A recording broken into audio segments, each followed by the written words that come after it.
It has been a pretty great 24 hours. If you don't mind me, hitting you guys with a bit of positivity early, feeling good sickness-wise, cough's still an issue. What are you going to do? Not as much of an issue as it could be. Finished watching, just the show, not the movie or the sequel series, finished watching, for me it was a rewatch, Steven Universe. Pardon me if a white boy speaks fluent millennial for a moment, with my beautiful partner who hadn't seen it before. And yeah, it's a good show. It's a really good show. A lot of bad faith discourse on it. Yeah, no, sorry. At the end of the day, it's a good ass show. The peak like children's cartoon that functions well for all ages is still The Last Airbender. You're not getting around that. But no, it's pretty stellar. Yes, very homosexual. That's true. I also found a YouTuber who inspired me to get back into stretching because I used to be. You're not going to believe it. Vosh, I'm recommending Fate Zero to you. Tesla 33, I'm really sorry. I cannot tell you enough how negative my opinion of Fate Zero is, having no idea what it's about. I have no clue what Fate Zero is about, and just by adjacency, there is like no chance I ever check it out. I'm really sorry. With that being said, got back into stretching. You guys aren't going to believe it, but I used to be pretty flexible. I could put my palms on the ground. I know that for some of you people, you're like, well, I can twist myself into a pretzel. Well, I can't, I could put my palms on the ground. But with the help of this wonderful YouTube advice, I was able to go from being a solid foot from touching my toes to touching my toes. Feels pretty good. Thank you. In one night, you just gotta get into the rhythm, Was it Movement by David? No, it was Jack H. Woods, actually. So there was that. I also rearranged my setup and lighting a little bit. So again, pardon me if a white boy looks a little bit strange. It looks a little different. I rearranged the background. I changed the lights a bit. Maybe you don't notice it. That's fine. I do. I do. Movement by David's amazing. Yeah, listen, I've seen the YouTube shorts from Movement by David. It's just not my thing necessarily, It's not necessarily my thing.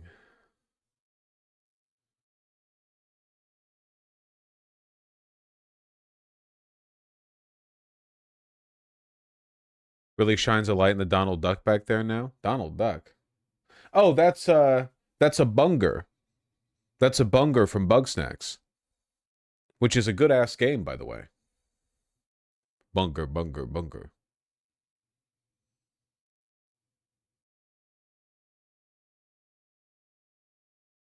Do you consider reading music to be a form of literacy or relevant to the conversation at all? Probably, yeah. Because, like, the thing that makes reading and writing important is that it's a form of communication. And if you can read music, that's also a form of communication, right?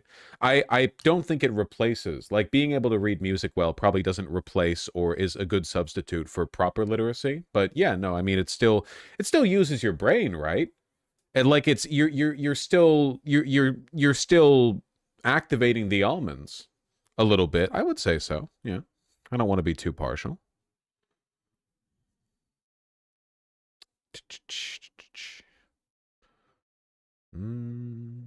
Got a new keyboard. It's the exact same as the old one, but wired, so it's not going to have any more connectivity issues. Also, it's not fucking disgusting like the old one. So that's nice. Got a new brush for my beard. We're living it up right now. We're living it up.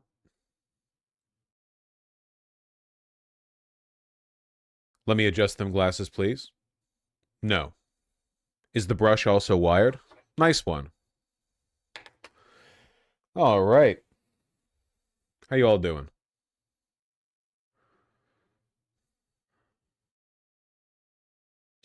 Is there an underrated game or show you highly recommend people watch? Man, I don't fucking know. Watch Dead Leaves. Get woke. Outer Wilds. It's true that not enough people have played Outer Wilds. That is true. 100%. I know Gotta Grip Fast, and I know that because you already posted it. Do you think I didn't see it the first time? Didn't you see me cleaning my glasses? I can see everything. Watch Dr. Stone. Dr. Stone is, unfortunately, Kino slot. It has moments that are good, but man, the overall arc. I feel like they could have done so much if they had committed to the implications of the premise rather than wanting to do like a traditional shonen like story structure, but with a theme, and the theme being, like what if we primitive technologied our way through everything? I don't that show cries out for a different format. Yes, sir. Also, that mangaka fucking despises women, dude. I cannot get over how they draw women. That shit is crazy.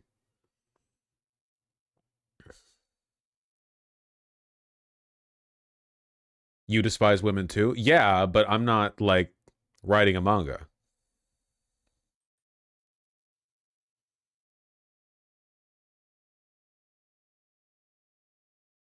Yeah, but he's cool with non-binary, so it evens out.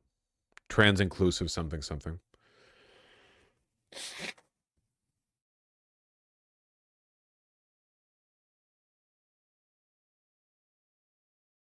You see NL talk about how streaming's the hardest job in the world and literally gives you dementia. No, I haven't seen that. It's correct though. I mean, look at me for you can see my brain melting live every day I go live.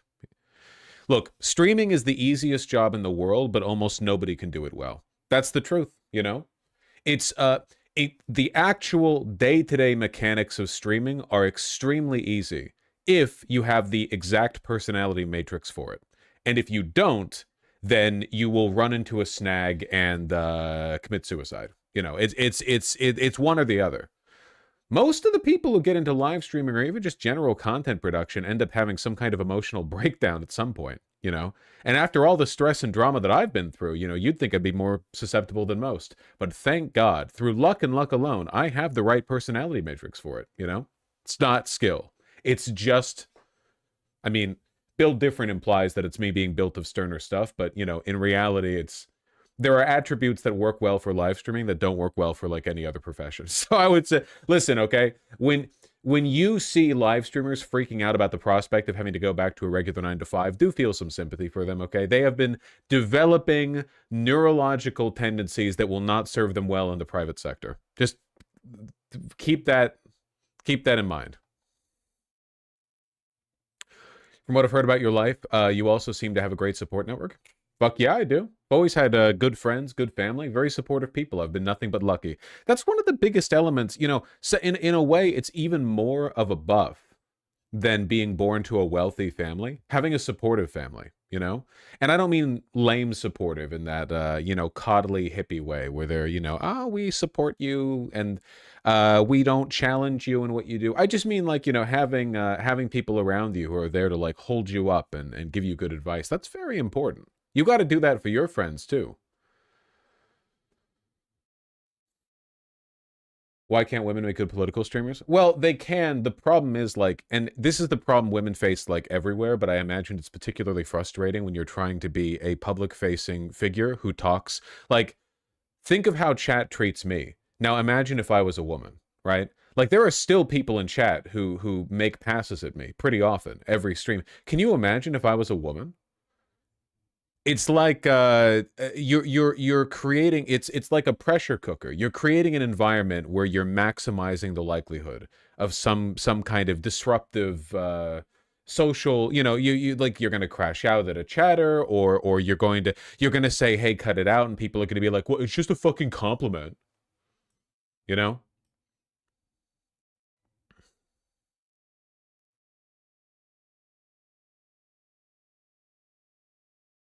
You know how it is.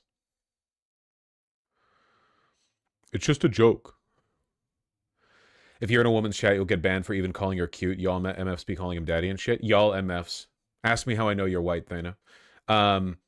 No, for real though. Yeah, 100%. We have to tamp down on it even here because sometimes people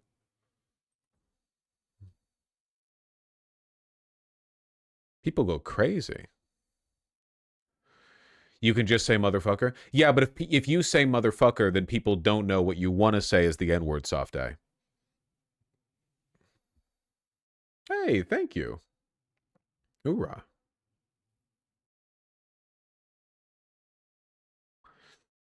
White ass shit. There we go. There we go. White ass shit. Yes. You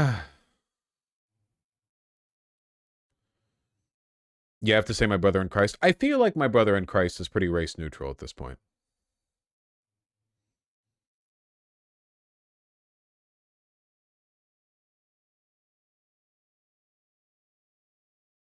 Hello, River. Hello. You want to hop up on the computer? What are you thinking about? What are you thinking about? Come on over. Come on over here. I won't grab you. She knew I was lying. She sat down. My brother in Christ is so corny, IMO. It is, but part of life is being corny. Corn was given to us by God, or by the Native Americans, or something. Got to work with it.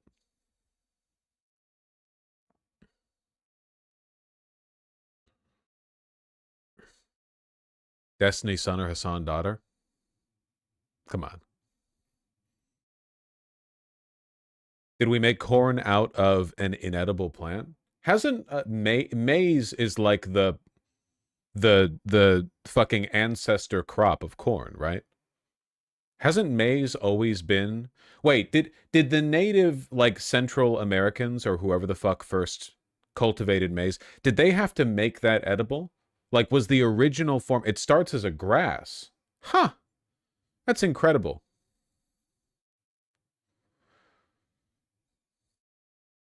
Kind of grass seeds?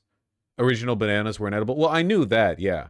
It's kind of crazy how quickly we domesticated those crops, you know? It happened within a couple hundred years for a lot of them. Watermelons, bananas, they all looked way different like an hour ago.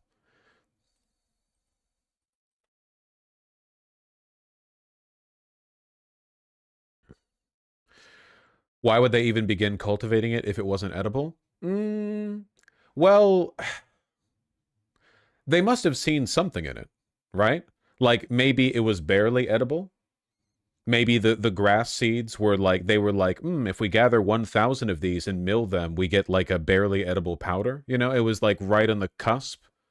There are, you know, it's crazy to think about. There are actually like hundreds and hundreds of fruits and vegetables that nobody knows about and nobody eats because we've just never bothered to domesticate them. Like, you can walk around the Amazon rainforest and find like big fruits, and you're like, well, what's the name for this? It's like, well, no one knows. No one's really bothered. Like, somebody knows, some fucking scientist knows, but it doesn't have a colloquial name because nobody's ever bothered to domesticate it. It's just a wild fruit.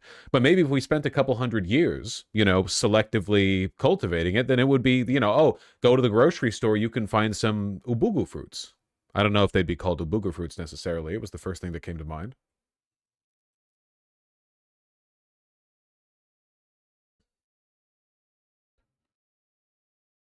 La bubu. Yeah, exactly. We wouldn't even need hundreds of years if we GMO'd that shit. Yeah. The anti-GMO craze is such a blight, man. We need to get over that shit.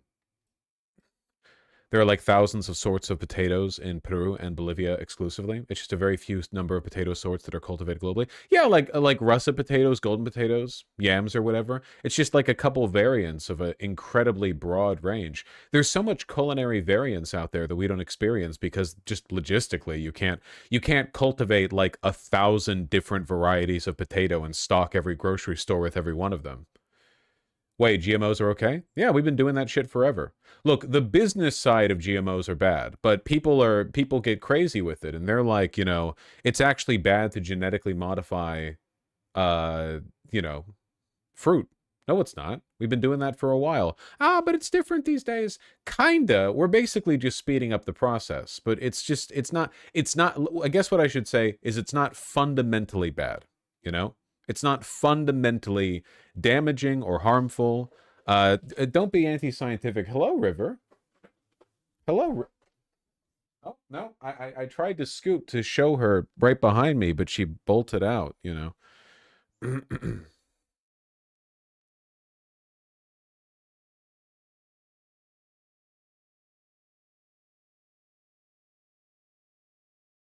That makes sense, Kowalski. Yeah, it's good to know we have variety. You all know this is very much like a well-known fun fact. You know that Brussels sprouts The reason they tasted so bad when you were a kid was because the variant of Brussels sprouts people ate was different from the one that's popular today. Brussels sprouts are literally different now than they used to be. It's not just your taste or palate that's evolved or whatever, you know. They just found a better variant of Brussels sprouts, and that just overwhelmingly took over because it's fucking not disgusting. Yeah, the old ones still taste pretty bad. I've had the old ones as an adult, and they're just not, I don't like them. I'm sorry, you know? But the new ones are pretty good. I'll have Brussels sprouts, like roasted, you know? River, are you having fun? Okay, she's losing her mind. I couldn't try to grab her if I wanted to. Not a chance. No! I heard rustling. I heard rustling, and the rustling was the sound of my beautiful partner advancing to catch River. River!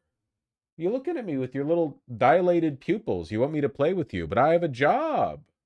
That was all River? Ah, I see, I see. Can't we domesticate spiders, insects, or ants? I want to ride one like a horse. Yes. You know why we haven't yet? Capitalism. Mm-hmm. Yes, sir. Mm-hmm. Mm-hmm.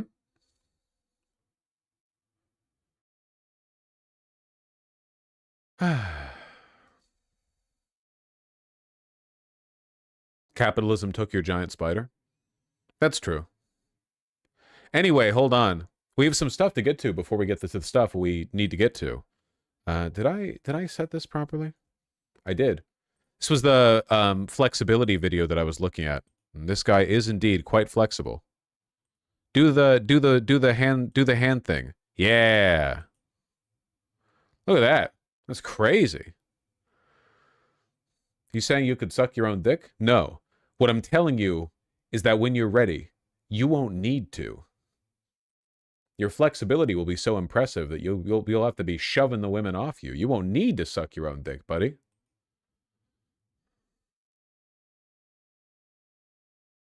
Sucking your own dick is overrated. That's true. This guy just makes the same video over and over, though I agree with his principles. Sure, good, whatever, man. Whatever gets the message out, you know? I've repeated my points plenty of times. At the end of the day, you're speaking to a broad audience. You know, you're trying to convince everyone.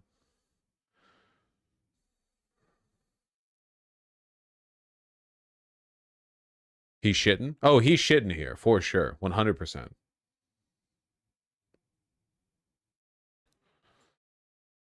feel like the lights are on pretty... How high do I have the... Oh, I have the Kelvin really high right now. That's why. Well, that's fine.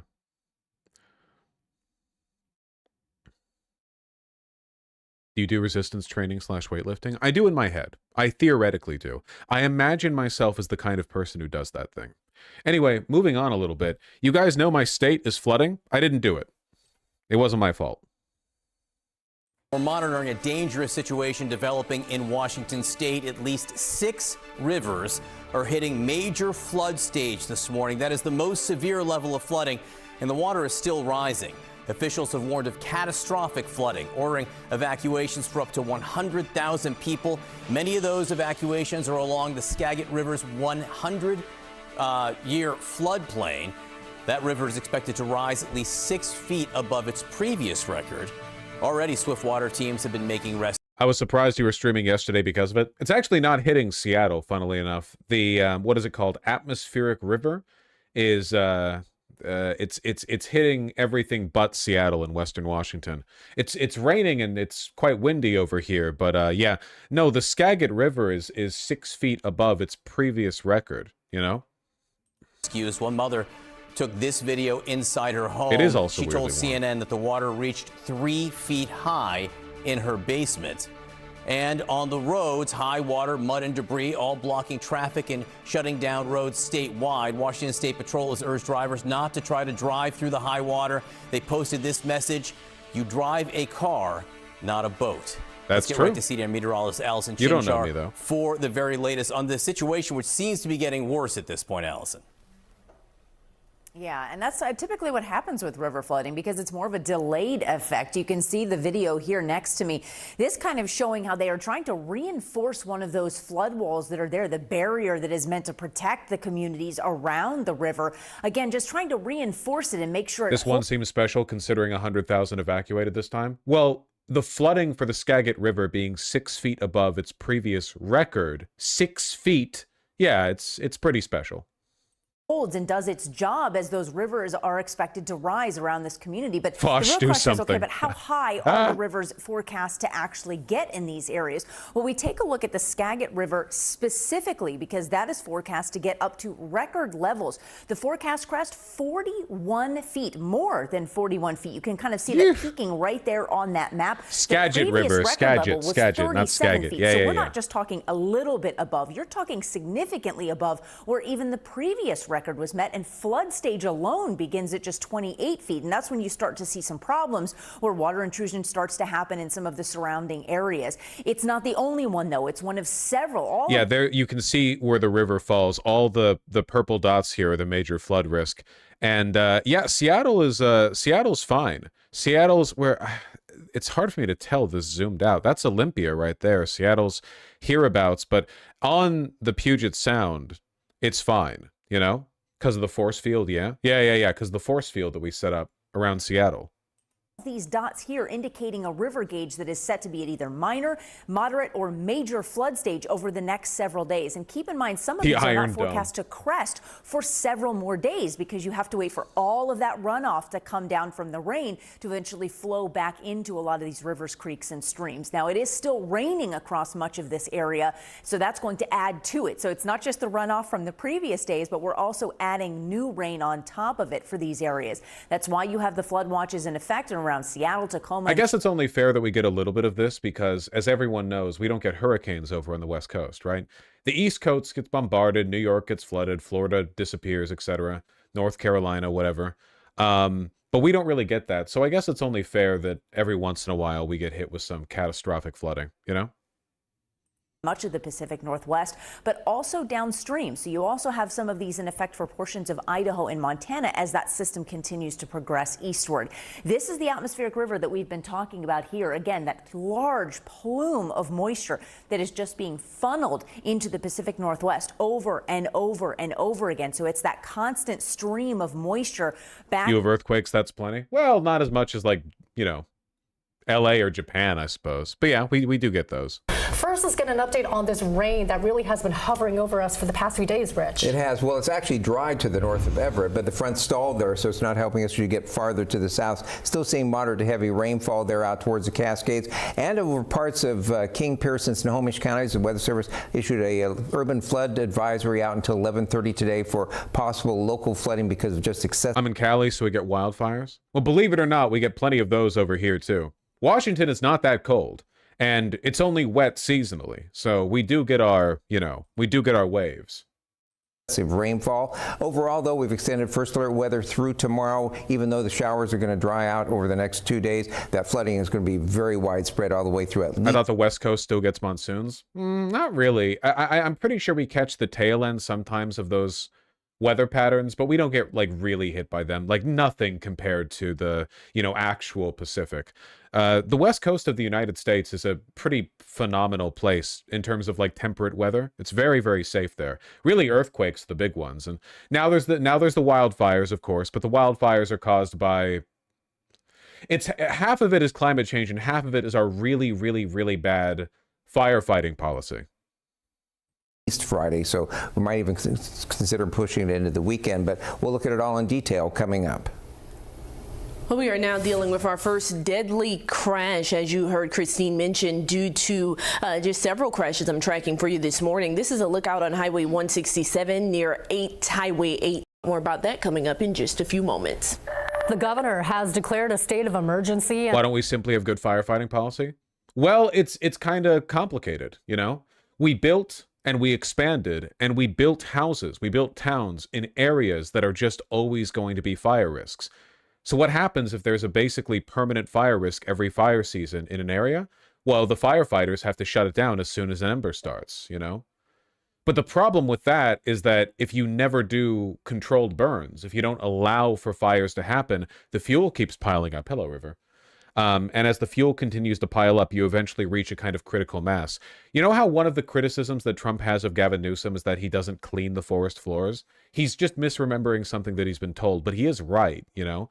All across, like, Northern California, Oregon, and Washington, there are these massive, massive forests with really, really, really dense growth that have these, normally there would be regular burns, like in nature, you know, if there were no humans and it was 6,000 years ago or whatever, there would be frequent natural burns, but it would just be clearing out like the lowest level of debris in the forest floor. In a lot of cases, it wouldn't even torch the trees. Like, we're just talking about like a whoosh, you know, the dry forest floor gets burnt up, but the trees that have absorbed a lot of moisture don't. So you have this cleansing forest fire, which is natural, right? Like, that's how it's supposed to work, you know? But we moved humans in here, we've built houses, so as a consequence, we don't want any fires here, controlled or otherwise. So the forest floor builds up and builds up and builds up and builds up, and you get this gigantic tinder stack, right? And what would have been a little fire that quickly races through and actually helps the forest now turns into this devastating, like, clears everything, destroys the forest entirely kind of fire. That's the gist of it. Why not just clean the forest floor? Because you're talking about removing incredibly dense, like, sediment and detritus across millions and millions of acres of basically untouched wilderness, you know? I mean, it's not exactly easy. Colorado does controlled burns. Well, Colorado doesn't have California's forests. We do controlled burns, it's just we don't do enough of them, and we don't do them where they're needed to do. They're expensive. It's difficult. Says 100,000 people could be evacuated in what could be catastrophic flooding. Right now, everyone living in the 100-year floodplain of the Skagit River has been told to leave their homes. This affects parts of upriver communities, including Hamilton and Concrete, and downriver large portions of Burlington, Mount Vernon, and La Conner. In Snohomish County, people in parts of Sultan, the Tualco Valley south of Monroe, and EB Island near Everett have also been told to leave. We have First Alert team coverage for you this morning with crews in King and Skagit counties. First, let's get it over to Drew Andre in Mount Vernon, where tens of thousands of people are under that evacuation order this morning. Drew. Right, Christine. Well, we're here in Mount Vernon, just west of the Skagit River here, and you can see we're in a low-lying park here. This is the Edgewater Park that right now is underwater at this point, more than a foot. You can see how far it goes up on my boots there. And crews are prepared for this. You can see right over at the edge of the park line there, they've put a little blockade up, and the expectation is the levels could potentially rise to that point. That is what everyone is preparing for. As you walk around Mount Vernon, the downtown area and the businesses, they've all prepared with sandbags, and many have boarded up windows too. Now, right across the bridge here and across the river, that is where there is the flood wall, which you're taking a look at right now. That flood wall was just built in 2018, 2019, so it is, and this is the owners and volunteers spent the day boarding up and piling sandbags. And here's in North Bend, and he's never the high water level. Down in North Bend because of a landslide. Shown in red have now canceled all classes. Rains this morning, plus all the water that's standing around already is causing some localized flooding in there on through about 11:30 this morning. Tons of road closures. Surely this will be fixed by FEMA. They might have to come in, but I'm not entirely sure. I don't know if there have been any deaths yet, actually. Major flooding hits western Washington, rivers spilling over their banks, forcing evacuations, firefighters pulling people out of their homes. We're also tracking dozens of rescues involving drivers in high water. Dramatic video shows two drivers being pulled out of a swift running water by a rescue helicopter near Falls City.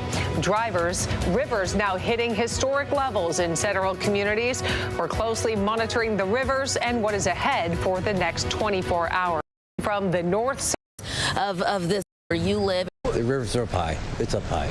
I knew it was bad that signs up, so I didn't go past the signs. Do not drive through the floodwater, please. Again, you can see just how much water has flooded this street here. We are on Southeast West Coast will never be the best coast because of the shit signed superior East Coaster. Yeah, man, flooding never happens on the East Coast. What the fuck are you talking about? You guys get hurricanes. 23rd Street, but this is not the only street in this area that's been flooded like this. Again, a road closed sign right up there, a flooded parking lot right in front of me, and then we see this right back here earlier this morning.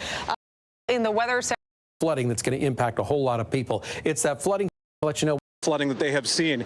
This is South Prairie Creek Road East right here that's going right through. Anyway, it's all kind of a cosmic coincidence that Seattle isn't being hit at all by the flooding, basically. So we're fine. That's cool. Yay. Thank you for missing the one major city in the state. I guess Tacoma is also a major city, you know, technically.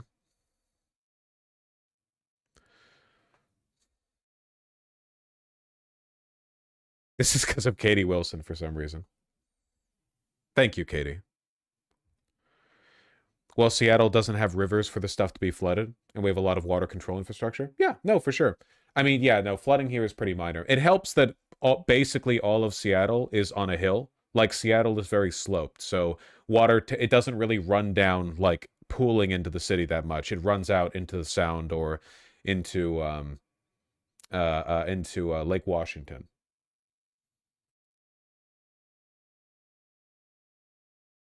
And I fall based off of some of the conditions that we're seeing right now, there could be more to come. I think Spokane is a major city, kind of. Come on. Don't do this.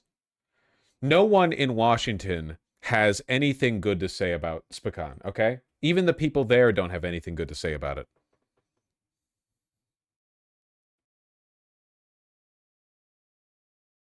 It's got the same population as Tacoma, give or take. The Spokane metropolitan area has an estimated 605,000 residents. Listen, culturally, they're from Idaho.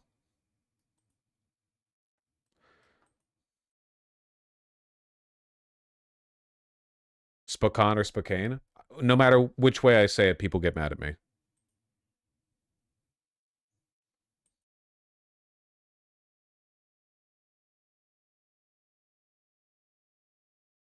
Unfortunately, what you're looking at is slow misery, inevitability, as this river continues to rise, not only here in Sultan, but throughout western Washington. Numerous towns, communities, neighborhoods impacted by this historic flooding that's occurring from a series of atmospheric rivers that is just dumping so much rain in the mountains here in western Washington. That moisture then rushing down into these rivers, into these streams, and that's what's causing them to rise to either record levels or even above record levels, levels that have never been seen before in these homes.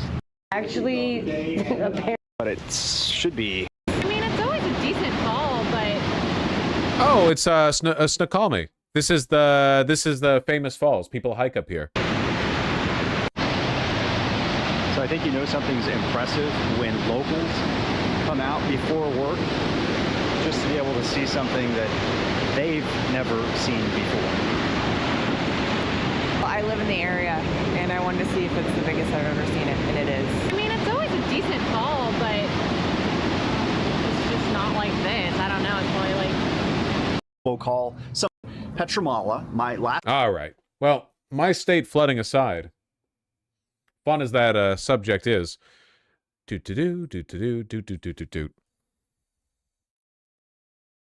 Okay. Can you show what it normally looks like? Yeah, just Google it. Just Google it. Hundreds quarantined in South Carolina as measles spreads in 2 U.S. outbreaks. Great, great, great. Great, excellent, phenomenal. Well, hold your horses, okay? Let's, fuck, there's actually like a ton of stuff to cover. Shit. What do I start with?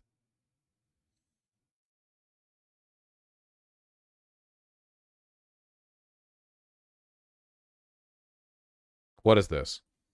You know, 3 and 4. We're scheduled to be at 4%, which is pretty amazing because we have a deadhead Fed hair. I mean, this guy, the head of the Federal Reserve is a stiff. Fascinating. You know, I feel like Trump's obvious mental decline would be a lot less obvious if it wasn't for the fact that there's nobody screening his fucking tweets anymore. You know what I mean? Like, nobody's standing around him making sure that he's not presenting his worst to everyone. Everyone's seen this, right? It's not new. It's from 2 days ago. 2 days ago, that's old news in the modern media environment. There has never been a president that has worked as hard as me. My hours are the longest and my results are among the best. I've stopped 8 wars, saving many millions of lives in the process, created the greatest economy in the history of our country, brought business back to the United States at levels never seen before, rebuilt our military, created the largest tax cuts and regulation cuts ever, closed our open and very dangerous southern border when previous administrations were unable to do so, and created an aura around the aura of Sakuna around the United States that has led every country in the world to respect us more than ever before. Despite all this, the time and work involved, the New York Times and some others like to pretend that I am slowing up and maybe not as sharp as I once was or am in poor physical health, knowing that it is not true, knowing that I work very hard, probably harder than I have ever worked before. I will know when I am slowing up, but it is not now. After all the work I have done with medical exams, cognitive exams, and everything else, I believe it's seditious, perhaps even treasonous, for the New York Times and others to consistently do fake reports in order to libel and demean, quote, the President of the United States. I wish it was possible to sit every Trump supporter down and make them read this out loud and then have them explain how they're not fucking insane for supporting this guy. Like, no, defend this. You know? Be real, they can't read. Yeah, I suppose. The thing that's most embarrassing is that the New York Times and other quote-unquote liberal outlets have actually done basically nothing to cover Trump's obvious physical and mental decline. Remember how much of a big deal it was? Joe Biden's? Trump is more far gone than Joe Biden ever was. Like, easily. You look at literally any video, anything that he put, like, the difference is Joe Biden stammered and, you know, he was clearly addled and so on when he spoke, but when he composed himself, he was coherent. Trump is incoherent even when he's composed. There's no break from it. He doesn't lull into moments where he can't speak properly. He's constantly, like, non-stop. Everything that he says, he's slurring. It doesn't make any fucking sense. It's not just gaffes. Like, he is not mentally present. You know? But nobody calls him on this. Seriously, the media doesn't. None of the journalists in the White House press corps have the balls to ask him about it, you know? We all know he had a major stroke and was hidden from the public for about a week a little while ago, and has anyone asked him about that? No. The only time he was asked about that, it was a softball question pitched by a favorable news network that gave him the opportunity to bounce off it. You know, hey, people say that you were sick, but you're looking healthier than ever, Mr. President. What do you have to say about that? Like, that's the limit of what we've got here. I have this terror that people are getting acclimated to this level of journalistic compliance, you know, and that when Trump does inevitably fall, right, and this whole administration collapses and it's rebuilt or whatever, this becomes the new normal. For Democrats, Republicans, whatever else, this becomes the new normal. It's like the most obvious partisan complicit with the administration, you know, just no journalistic integrity whatsoever. We have a perfect fascist state for the next real dictator. Honestly, it really does feel that way. It feels like all of these so-called liberal institutions have been begging to be taken over by an authoritarian for decades now, and they're all like over eagerly kowtowing to Trump, but Trump is too weak to take advantage of it, so they all just look really sad, giving up and giving in to this administration that's too weak to even achieve its basic you know, agenda items. They're just desperate. They'll fall in for anyone. It's fucking crazy. That's why I don't like the idea that these organizations are scared of Trump. I don't think they're scared of Trump. I just think they want this. They've been wanting it for a while.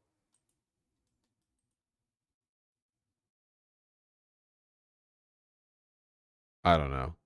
It's pretty rough, man. Trump is fucking cooked. This was from the speech yesterday. He's done this bit before. security. We need, the one thing you need steel. You know, you can give up certain products. You can give up pencils. Because under the China policy, you know, every child can get 37 pencils. They only need 1 or 2, you know. They don't need that many. But you always need steel. You don't need $37 for your daughter. 2 or 3 is nice, but you don't need $37. So... Decadent American pig swine. You want more than 2 pencils for your child? You're greedy and selfish, and you'll be executed. I hope the GOP runs on this in the midterms. I mean, they basically are, right? The message from the GOP right now is the economy is fine, actually. It's the best it's ever, literally ever been. You need 37 steel, not $37. I'm always saying this.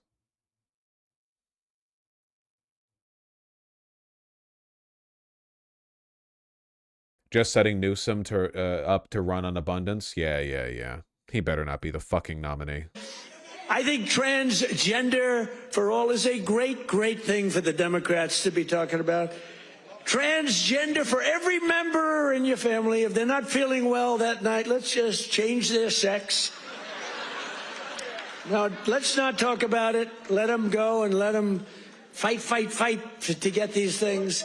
I think open borders are great, you know, where prisons are emptied into our country, right? It is a great bit. It is a great bit. It's so bad it's not even funny anymore. Transgender for everyone is still a little bit funny, I'm afraid. He'll need to wear that one out a bit more. It is true that Trump's ability to, like, sway the conversation... I saw somebody on Twitter post this, and it's very true. Trump's ability to sway the conversation has basically eroded thanks to the lack of a character limit over on Truth Social. Like, Trump used to be genuinely punchy and witty on Twitter, which made everything he said and everything he tweeted an earworm. But this is fucking pathetic, you know? Everything, yeah, it's all lefty meme bullshit, so no one, it doesn't stick in your head at all.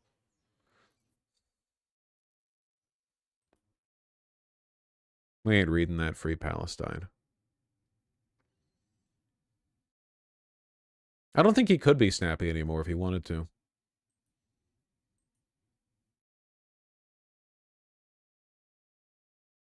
Thank you for your attention to this matter.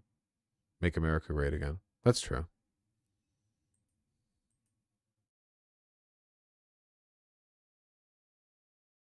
God, I fucking hate Gavin Newsom. I'm sorry. It's not relevant to what we're talking about right now.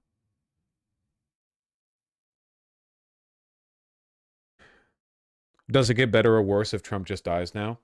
I mean, the problem is that, like, the Democrats have absolutely no plan for taking advantage of any kind of collapse within the Republican Party. Whether it be Trump dying or Trump becoming so obviously unwell that they have to do something about it, or J.D. Vance stepping up or whatever else, the Democrats aren't really positioned to take advantage of it. The Democrats are still historically unpopular right now.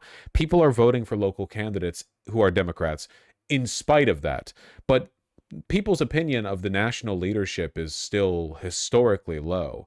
I don't really think they would do anything with it, you know? I think we're locked in the torment nexus for a while, at the very least. I think that our greatest hope in the long run is we need to run out establishment Democrats and allow the center left to left populism to sort of saturate the party from the ground up until eventually there's just nobody left who would vote for somebody like Chuck Schumer. You know, nobody below the age of 30 would vote for Chuck Schumer. Just none. That person doesn't exist.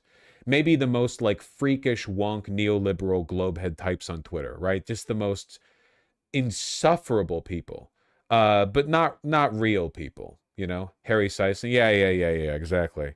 My boyfriend would find a better boyfriend. You deserve better.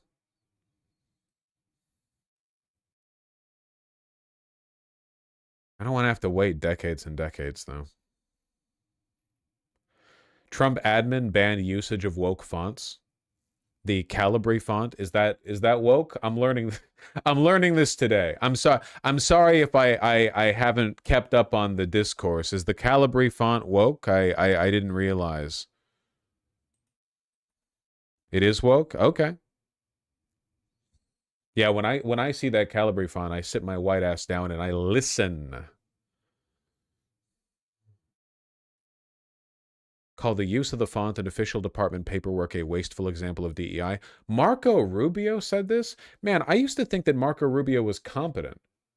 I used to think that he was one of those, you know, cutthroat, deep state, do anything for the, you know, do anything for the cause if it means getting to nuke Venezuela type guys. What is he doing wasting his time with this bullshit? Oh, okay, they're reversing. Oh, okay, it's a State Department specific thing. Reverse the State Department's official use of Calibri, which had been implemented through a 2023 Biden-era directive. Starting on Wednesday, the department's using Times New Roman 14.5. 14 point? What? So Trump can read it? Okay.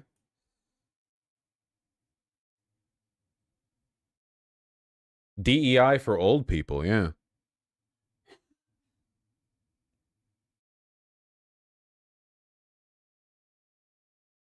That's pretty funny, though. Oh, hold on. I hear... You okay? I'm hearing from my beautiful partner that they are, in fact, okay, and are just coughing a little bit. With no regard whatsoever for how their coughs might pick up on the microphone. Very selfish.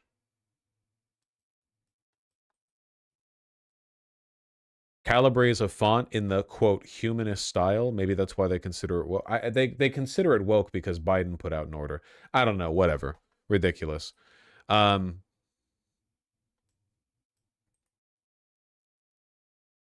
Sheesh.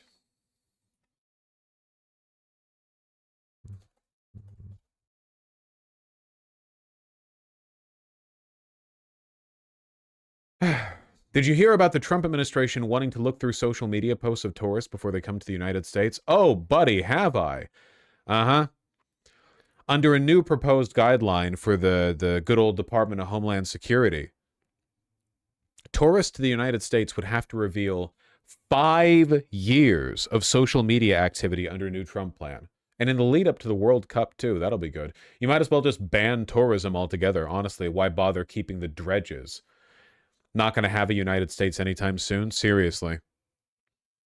The mandatory new disclosures would apply to the 42 countries whose nationals are currently permitted to enter the U.S. without a visa, including our longtime allies. So this isn't like for Somalia or whatever. This is for residents from, like, no hate, but the important countries. In a notice published on Tuesday, the U.S. Customs and Border Protection Agency said it would also require any telephone numbers used by visitors over the same period, any email addresses used in the last decade, as well as face, fingerprint, DNA, and iris biometrics. It would also ask for the names, addresses, birth dates, and birthplaces of family members, including children. There is absolutely no way this gets implemented. This is not doable. Again, you might as well just ban tourism. Absolutely insane. This is, like, again, so I know I keep saying they have no intention of building anything, but this is legitimately like what happens when your policy is interpreted and implemented by groypers. Like, these are a bunch of DHS goons giggling as they type out, and we should make the blacks give us their fingerprints. They'll never get into Agartha. Like, it's so unserious. Like, I guarantee this isn't going to survive implementation. If it does get implemented, it's going to be changed or revoked in, like, no time at all. This doesn't do anything. It doesn't fix anything. It doesn't meaningfully advance the interests of the Trump administration. It doesn't implement their agenda. It doesn't address. It doesn't even give them anything to brag about. All it does is significantly reduce tourism. That's it.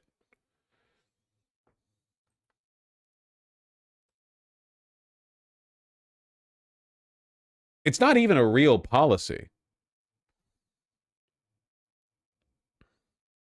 CBP said the new changes to the Electronic System for Travel Authorization, or ESTA, sounds woke, Spanish, application were required in order to comply with an executive order issued by Trump on the first day of his new term.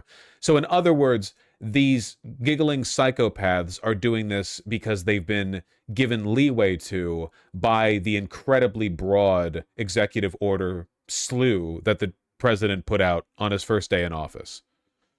You know? In it, the U.S. president called for restrictions to ensure visitors to the U.S., quote, do not bear hostile attitudes towards its citizens, culture, government institutions, or founding principles. Again, it's not going to stay. You would just get rid of all tourism, you know? Our country relies on tourism quite a bit. Many of our industries benefit from it. It's not going to survive.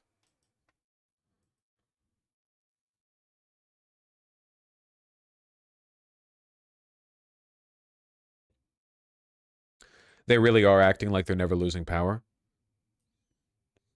Oh, is this the leaked national security documents where we talk about our future strategy with Europe, and our strategy is basically like to dismantle the EU? We'll talk about that in a second because it's kind of related. The plan would throw a wrench into travel for the World Cup. How funny would it be if they implemented this and then at the World Cup, every time it's hosted in the United States, there are a bunch of empty seats in the stadium? That would be fucking funny. Tourism to the U.S. has already dropped dramatically on Trump's second term as the president has pushed a draconian crackdown on immigrants, including recent moves to ban all asylum claims and to stop migration entirely from more than 30 countries. California tourism authorities are predicting a 9% decline in foreign visits to the state this year. Hollywood Boulevard in L.A. reported a 50% fall in foot traffic over the summer. Jesus Christ, 50%? Canadian residents who made a return trip by car dropped 36.9% in July 2025 when compared to the same month in 2024. The U.S. has already started squeezing foreign tourism in other ways, slapping an additional $100 fee per foreign visitor per day to visit national parks. Oh, man. You know, stuff like this makes me so... I feel like you're way more fucked than you think. Well, the administration is more fucked than we think. And, like, the American economy, you know? 100%. I'm thankful personally that they're this incompetent.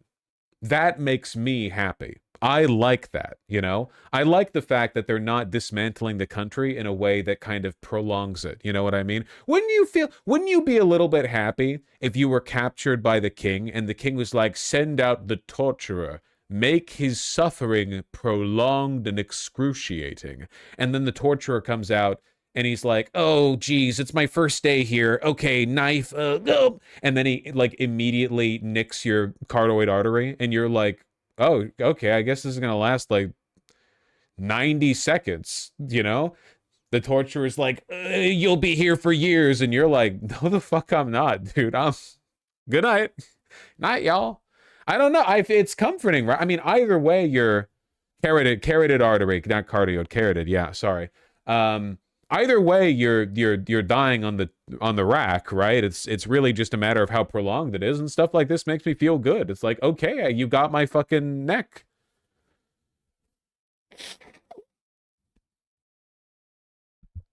I don't like dying, though. The dying is happening either way in this analogy, okay? It's really just a matter of how much you suffer before you die. The country is dying either way. I'm sorry. There's no... Obviously, a country can be reborn. It's not literally a living thing, but it's... There's no getting around the fact that we're in for the century of American humiliation. You're probably going to live to see, like... It's not even going to end by the time you die of old age, if you make it that far.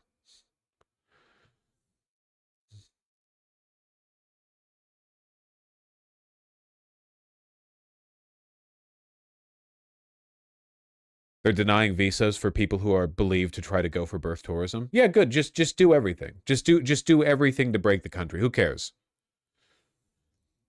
Denying visas to people who apply and meet all the requirements, but they think that it's like a brown person who's going to try to get like birthright citizenship with their kid, you know? Nope, sorry, not happening. Just break everything. Who fucking cares? You know, whatever. No pregos, uggos, or fatties. That's what I'm saying. You know that statement's actually woke because uggos and fatties in separate categories means they acknowledge there are beautiful fat people. Beautiful plus-sized individuals, I might say, which, yeah, that's true. Absolutely.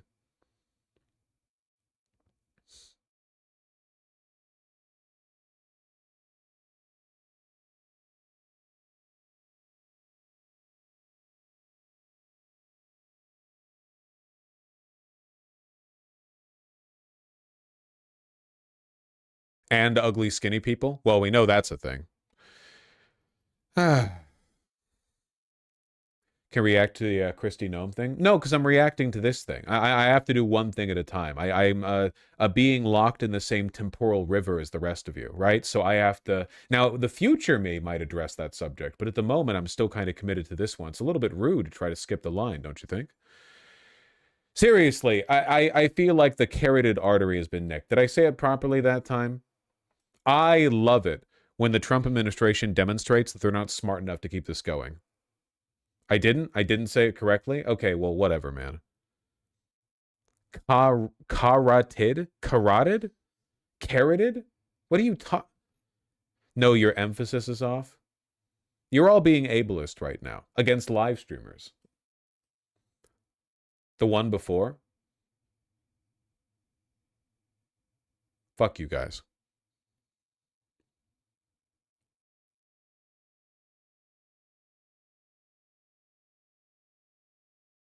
I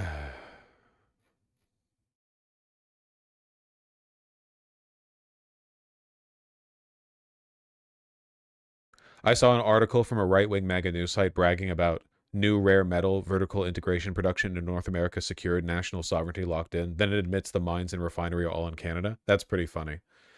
That's pretty fucking funny. The free speech advocacy group condemned the new tourism requirement. I wonder, here's the goal. Folks, here's the plan, okay?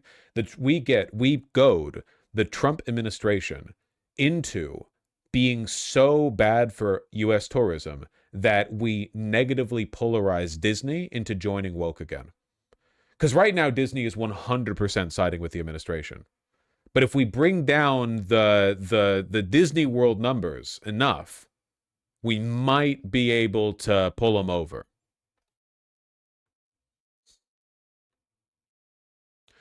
Did you see Don Jr. getting a no-bid $700 million contract from the DoD for rare earth metals? Oh yeah, that stuff's happening every day. Every day, the resources of our country are being looted and given to people close to Trump. Yeah, it's a kleptocracy. It's the most naked corruption that this country has ever seen at the presidential level, with no comparison. Nothing else even comes close. There is nothing Andrew Jackson did that was more unconstitutional than this. There's nothing Nixon did that was more corrupt than this. There's no historical precedent. At any other point in time in American history, everyone involved in this already would have been impeached, arrested, and quite possibly sentenced for high treason, which there is one punishment for. Super jail, you know?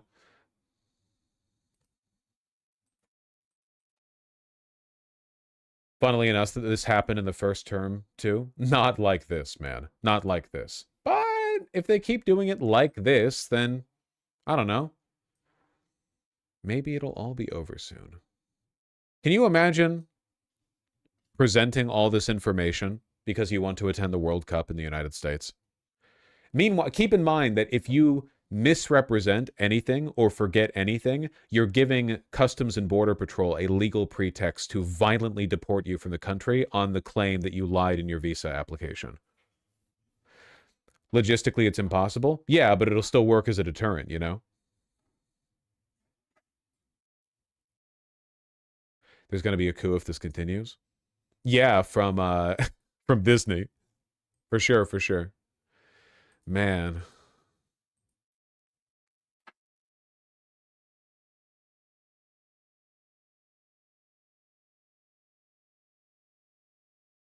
Let me find that national security strategy bit. Yeah, here we go.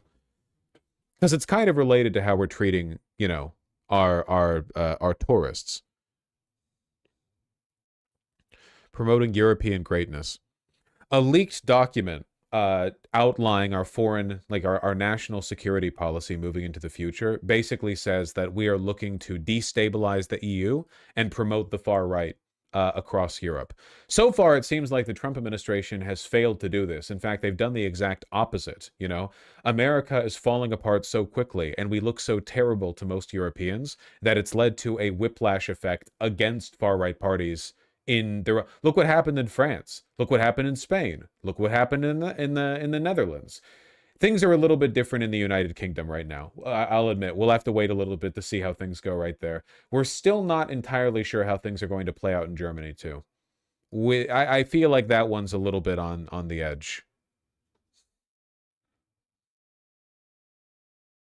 we're tied to you guys. Yeah, but, you know, for the most part, look, if the goal is to give Europe up to Russia, to weaken EU hegemony and make them more susceptible to Russian influence, we failed miserably. Miserably. Absolutely miserably. We've galvanized Europe against Russia. Their defense industries are all revving back up because none of them trust us to protect them. We've done the exact opposite. We have not in any way made the people of the European Union more, you know, I don't know, susceptible to Russian influence. I mean, of course, Russia, like, to an extent, puppets and funds the AfD and the Reform Party and so on. But beyond that, like, that's been the case for a while. The broader reach is not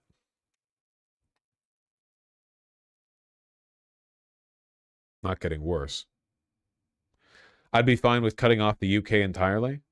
Yeah, sure. But, like, we're in the same boat as them.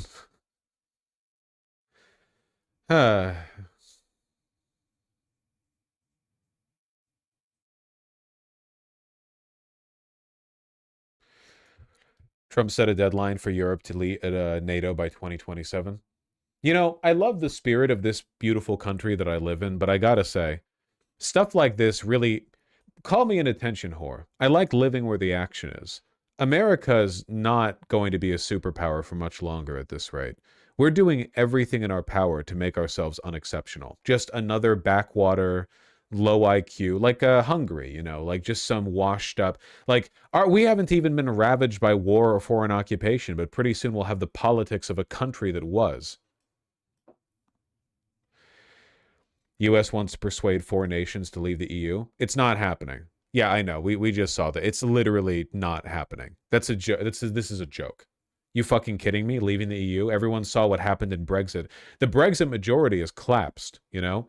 Something like 2/3 of British people, even in that blighted fucking country where they're all voting for reform next. Like, reform's going to have like 400 parliament seats next election or whatever. Even in the UK, they're still like, maybe we should have... Oh, I don't know about that one, mate. Maybe Brexit was a bit of a wash, eh?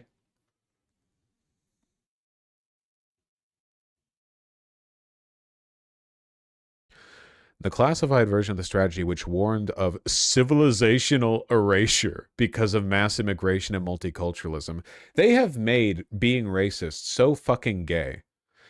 Like, it used to be all of these big, you know, great replacement talking points were largely relegated to the dissident alt-right, these edgy YouTubers who, you know, lurk from the shadows before getting banned for their controversial opinions. And now it's like every day the government, this fat Wojak, blubs out to the podium and says, we need to... Our way of life is being destroyed. And then they go back and do nothing. You know, every day we get a new return... Open the gates to Agartha speech, and then every day nothing happens. They've made it so toothless.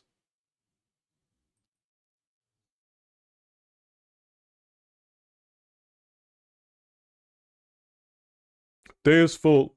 Welcome to Valhalla, Charlie. See you in Valhalla, brother, yeah?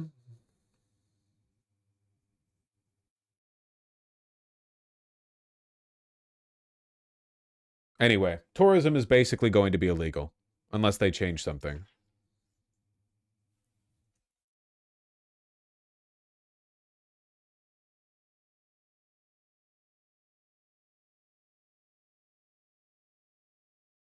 The Fed cut rates again. Yerp. Future cuts uncertain. Oh yeah, don't worry, guys. Future cuts uncertain. Oh shit, man. They still flying those goddamn planes? 1 second. I thought with the weather they wouldn't be taking this route. Let me Oh wait, how do I yeah, there you go. 1 second. Close up. There you go.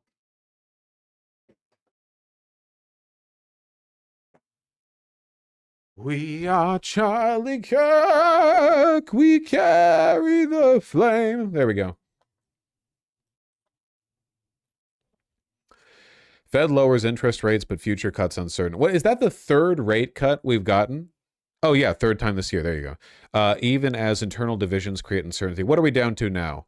Lowering its target for its key lending rate by 0.25 percentage points, its lowest level in 3 years. Nice, nice, nice, nice, nice, nice, nice, nice, nice.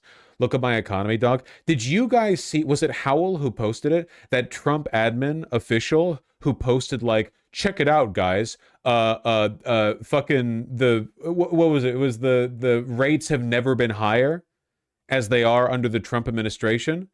He was bragging about the rate increase for the Treasury yield for government bonds. Am I remembering this correctly? He was bragging about high bonds. That's so fucking funny, dude. Guys, check it out. Look, our people believe in our government so little that they're not buying bonds. A lot of roidoids bragged about high bond yield. No, dude, the barrel of this gun tastes delicious. Yeah, fucking liberal. I bet you don't even have a gun in your mouth. It was Besant, not Howell. Thank you. That makes more sense.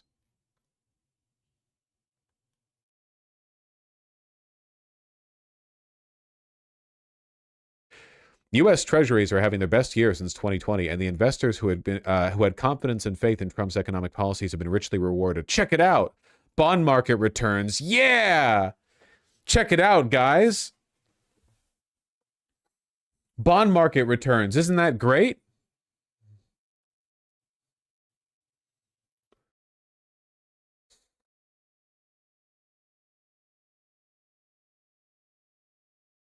Keynesian's having a stroke right now? Yeah, well, you know.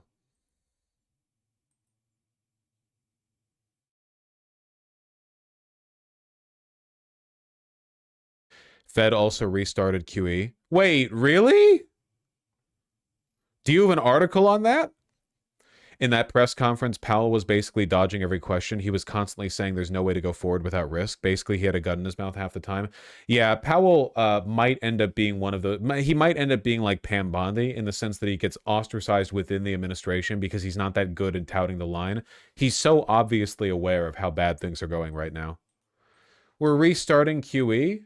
Oh, no. Ah, fuck, I don't have a goddamn Reuters subscription. I don't believe I should have to pay a subscription to read fucking Reuters, okay? That's insane. $1 per week. Ridiculous. What's QE? Quantitative easing. Fed could surprise market with T-bill buying binge. Oh, no. Oh, no. You know what this is? The last time we did this, it was after 2008. The admission here essentially is that the economy is so bad that even though there hasn't been a crash yet, where the conditions that they're trying to prevent are similar to the ones after the subprime mortgage crash. Rate cuts plus QE at the same time. I'm so ready. Are they pre-crashing? I'm buying gold right now. on my third monitor. You can't see it, but I'm buying gold right now.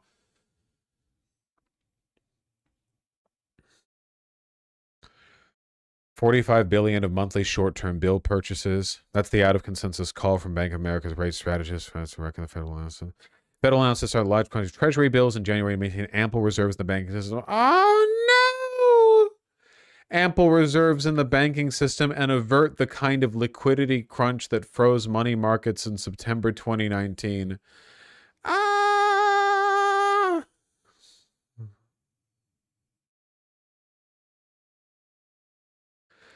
They're scared of bank runs, huh? Yeah.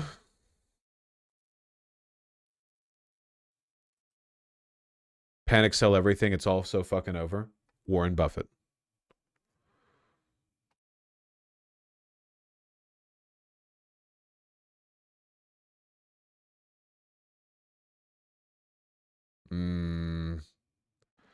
Look at that downward trend since the beginning of 2025.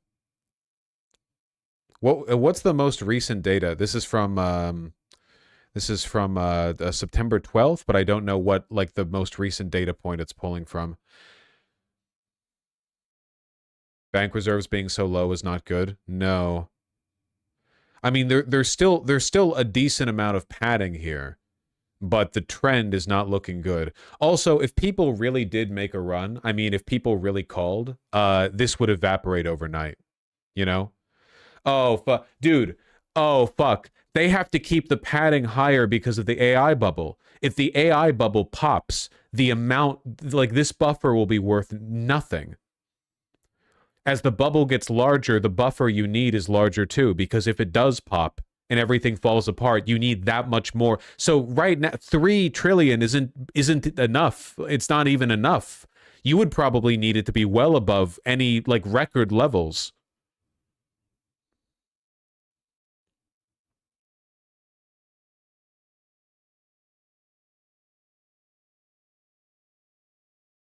You would need a glorpillion. That's true.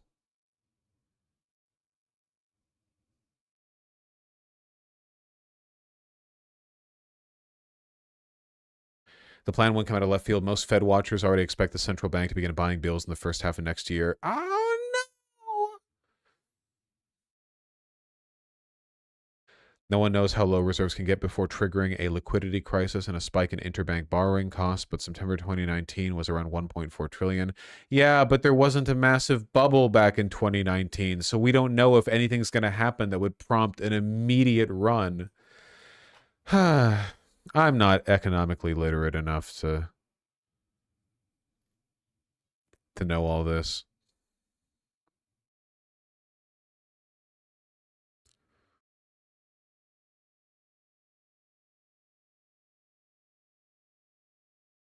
I'm not straight enough for this. It's important. It is important.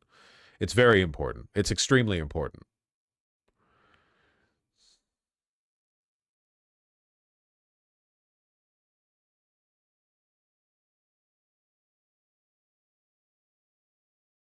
Have we had a job report released since October? I don't think so.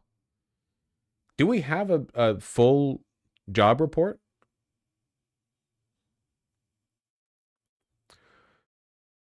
This will likely give the economy a bit of a boost next year and prevent the AI bubble from bursting.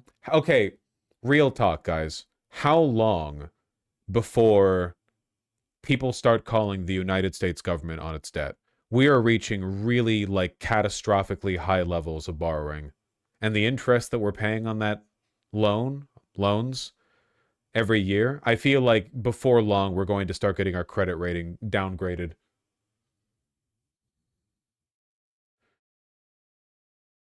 Japan is threatening now. Yeah, but a lot of the money is held internally. So how long until Americans or American institutions start going like, we'd like that money back now, please. You know.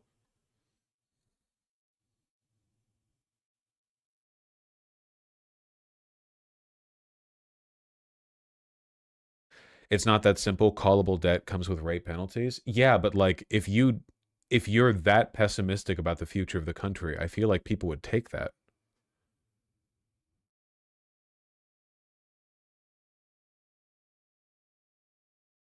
They have to divest first, so it'll only happen after they do so to a reasonable degree.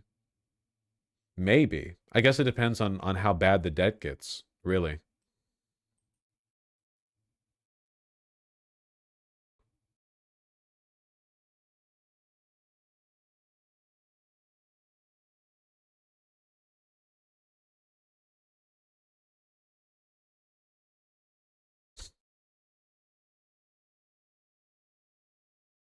Is this real? Fed Chair Powell, conditions in the labor market are cooling and inflation remains somewhat elevated. ChatGPT, how do you say stagflation without saying stagflation? Try something like conditions in the labor market are cooling, yet inflation remains somewhat... I don't know if that's real. Breaking home prices in the U.S. to go negative for the first time in over 2 years, per CNBC.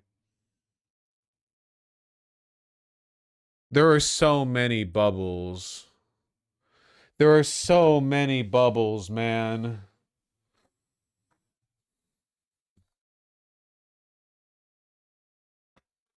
It is a bubble bath.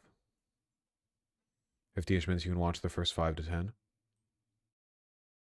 Sure. Okay, we'll watch a little bit after the rate cut.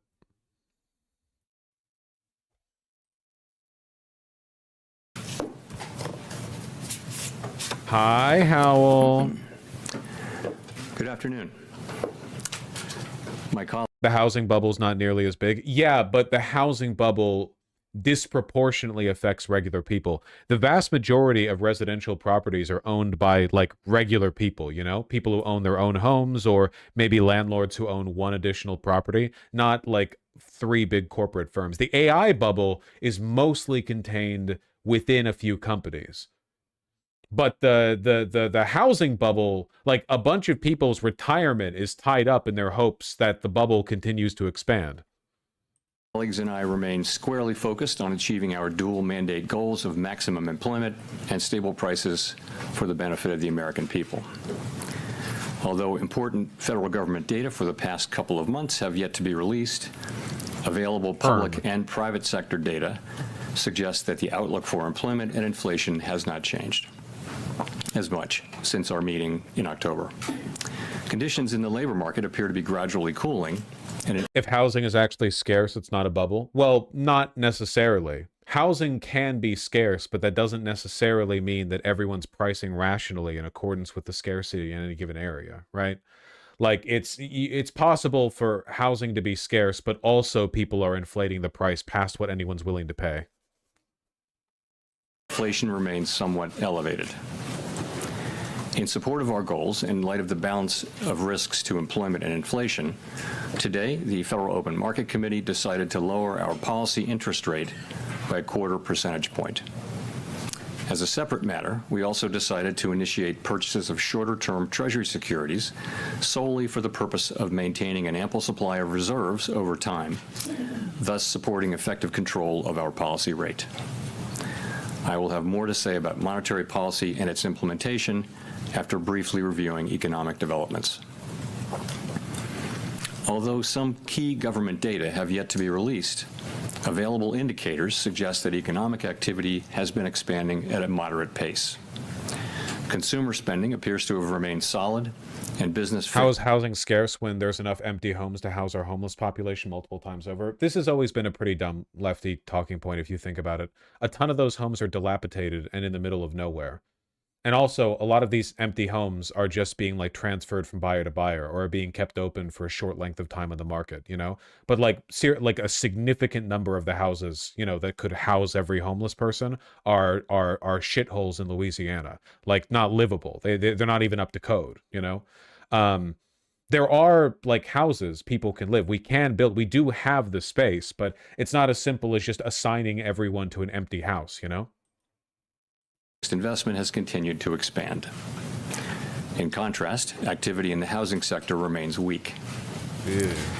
The temporary shutdown of the federal government has likely weighed on economic activity in the current quarter, but these effects should be mostly offset by higher growth next quarter, reflecting the reopening.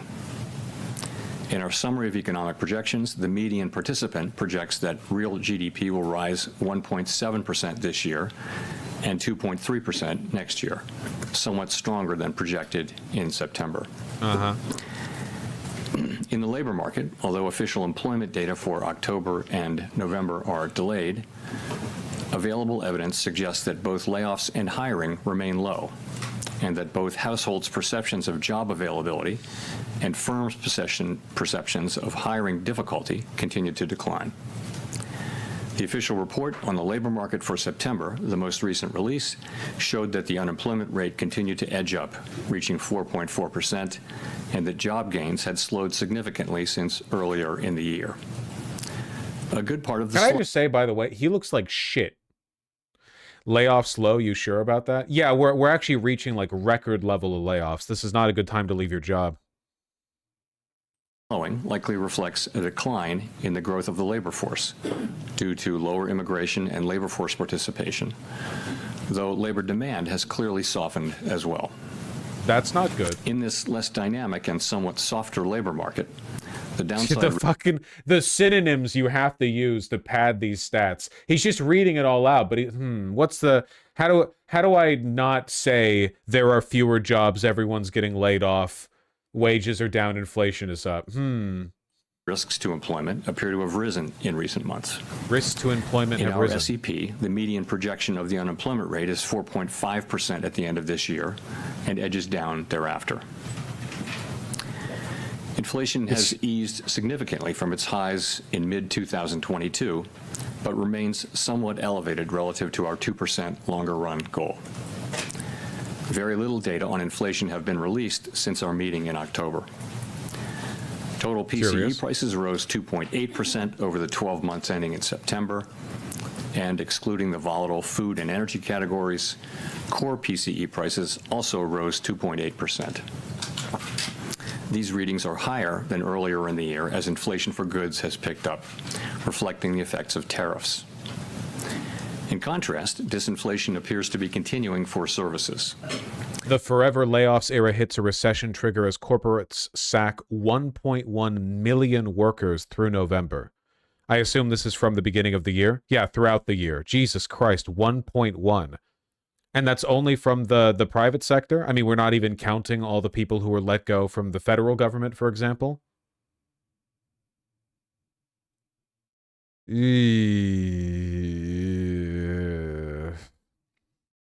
the notable and understandable exception of the pandemic year of 2020, you would have to go back to 2009 to find a year with greater layoffs, and that was in the very depths of the Great Recession. Yeah. Oof. Near-term measures of inflation expectations and the sector getting most hit by layoffs is tech, which is insane because that's where all the money is. We are at a breaking point, man. The idea that as the economy grows, so too do job opportunities is, I mean, it's been bad. Like, that's been bad. It's been a bad argument for centuries, right? But right now we're seeing so evidently how unworkable that paradigm is, how little it gives you, you know? All of the money in the economy, all the growth in the economy, it's in fucking 8 tech companies, and all of them are laying people off right now. Declined from their peaks earlier in the year, as reflected in both market and survey-based measures. Most measures of longer-term expectations remain consistent with our 2% inflation goal. The median projection in the SEP for total PCE inflation is 2.9% this year and 2.4% next year, a bit lower than the median projection in September. Thereafter, the median falls to 2%. Our monetary policy actions are guided by our dual mandate to promote maximum employment and stable prices for the American people. At today's meeting, the committee decided to lower the target range for the federal funds rate by a 1/4 percentage point to 3.5 to 3.75%. In the near term, risks to inflation are tilted to the upside and risks to employment to the downside, a challenging situation. There is no risk-free path for policy as we navigate this tension between our employment and inflation goals. A reasonable base case is that the effects of tariffs on inflation will be relatively short-lived, effectively a one-time shift in the price level. Our obligation is to make sure that a one-time increase in the price level does not become an ongoing inflation problem. But with downside risks to employment having risen in recent months, the balance of risks has shifted. Our framework calls for us to take a balanced approach in promoting both sides of our dual mandate. Accordingly, we judged it appropriate at this meeting to lower our policy rate by a 1/4 percentage point. With today's decision, we have lowered our policy rate 3/4 percentage point over our last 3 meetings. This further normalization of our policy stance should help stabilize the labor market while allowing inflation to resume its downward trend toward 2% once the effects of tariffs have passed through. The adjustments to our policy stance since September bring it within a range of plausible... It's incredibly frustrating that positions with skills that were previously pretty much guaranteed to land you a job, picked biotech as my degree, believed it would pay itself off. I'm incredibly cooked. Everyone in the field's very doomer about it. You know, there is one bit of good news in that I think we've finally run out of the... we've run out of industries for people to run to as an example of how if you're just hardworking enough, you can make it anywhere. It was like doctor, lawyer, engineer, computer science. Like, there's always been that one field where the parents are like, you know, get into that, you're guaranteed to get a job. Now everything is cooked. There is no field where this is the case. Not trades, not like the labor aristocracy. No one, nowhere. There's nothing you can do at university that guarantees you a good job or even comes close, really. So maybe now that we've run out of cope, we can sit down and deal with the actual problem, you know? Like maybe we're at the end of the cycle. Now that tech is gutted, there's nothing else, okay? Now we're like, okay, let's deal with the elephant in the room. None of this works. None of this works. Plausible estimates of neutral and leave us well positioned to determine the extent and timing of additional adjustments to our policy rate based on the incoming data, the evolving outlook, and the balance of risks. In our summary of economic projections, FOMC participants wrote down their individual assessments of an appropriate path of the federal funds rate. Yeah, that's great. You had previously described rate cuts in terms of a risk management framework, and kind of following up on what Howard was asking, is the risk management phase of rate cuts over here, and have you taken out sufficient insurance, I guess, against potential weakness in terms of the data we might get next week when it comes to employment? So we're going to get a great deal of data between now and the January meeting, and I'm sure we'll talk more about that. And the data that we get are going to factor The into only jobs are going to be live streamer, OnlyFans star, and gambler. You know, Trump did talk about removing taxes for gambled winnings because the whole economy is going to be Kalshi and Poly Market soon, and DraftKings and so on. So yeah, that's going to be like the only way to get ahead. The only way to break out of the lower class in America in 2035 is going to be having the courage and dexterity to sneak into a football game whose tickets you can't afford, throw a rock, beating the head of a player to affect the outcome of the game in a way that you bet on previously, and then coasting those winnings for the rest of your life. That's going to be the only possible way to break out of the cycle.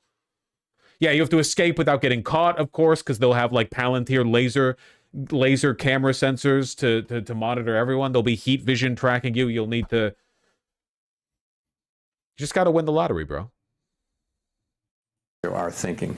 But yes, we have, if you go back, we held our policy rate at 5.4% for more than a year because inflation was high, very high, and unemployment and the labor market was really solid at that point.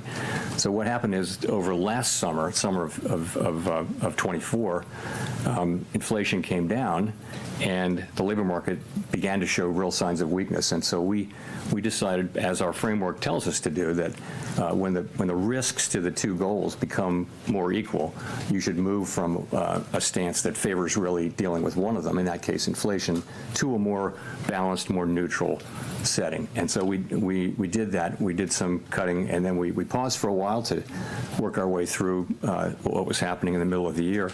And then we resumed cuts in September, and we've cut now 3. We've now cut a total of 175 basis points. And as I mentioned, we feel like... Did you see Time calling the architects of AI the person of the year, SMH? Well, they're correct, right? The whole point of the Time person of the year is not who's the bestest, it's who's shaped the year, and it's kind of undeniable, right?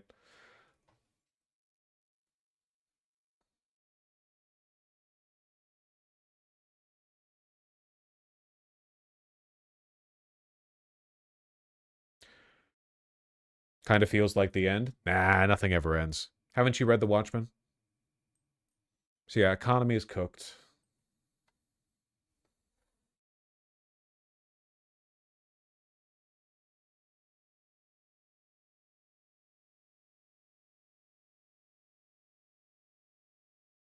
I hate that this cover implies they built anything. That is true. I do dislike that.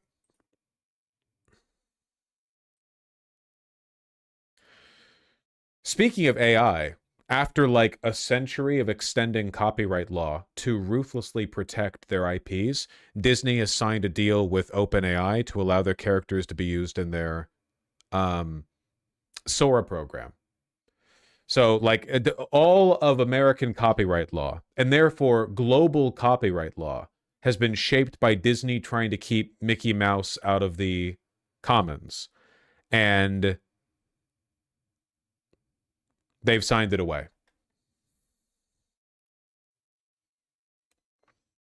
Why would they use this? Sora's dying at the moment. It has no traffic. Because it doesn't matter how much of a reception or how much attention or how much revenue these generate, right? Like the whole point of AI adoption is just make it this overwhelming, unavoidable, like this monsoon you just get caught up in, right?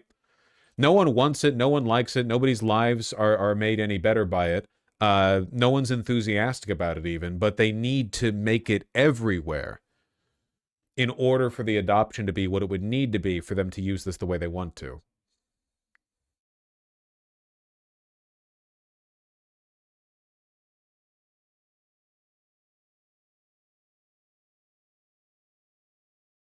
Comfortably the most significant collaboration between a Hollywood studio and an AI company to date, and suggests Disney has taken the view if you can't beat them, join them. Lovely. A 3-year licensing agreement will allow Sora users to create bespoke fan videos with the likes of Captain America, Yoda, and Moana. That's great. Presumably, also, the goal here is to drive children to Sora. Sora is one of the more, like, I don't know, user-friendly AI programs, so the goal is probably, rather than reading books or learning things about the world or experiencing new things with their friends, young people can sit in their room giggling as they generate videos of them high-fiving. Because remember, Sora allows you to make your own persona in the video. You make videos with the you, right? So the goal is, like, rather than experiencing life, you know, you just have your 4-year-old generate videos of them hugging Moana or whatever.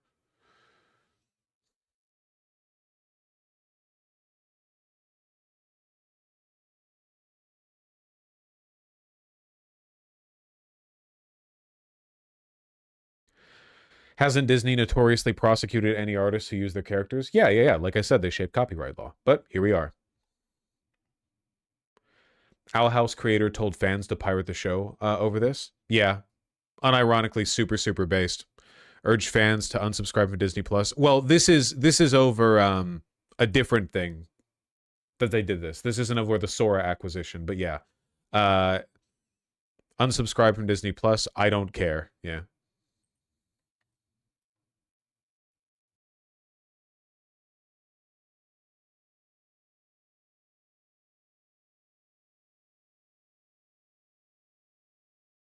Ish.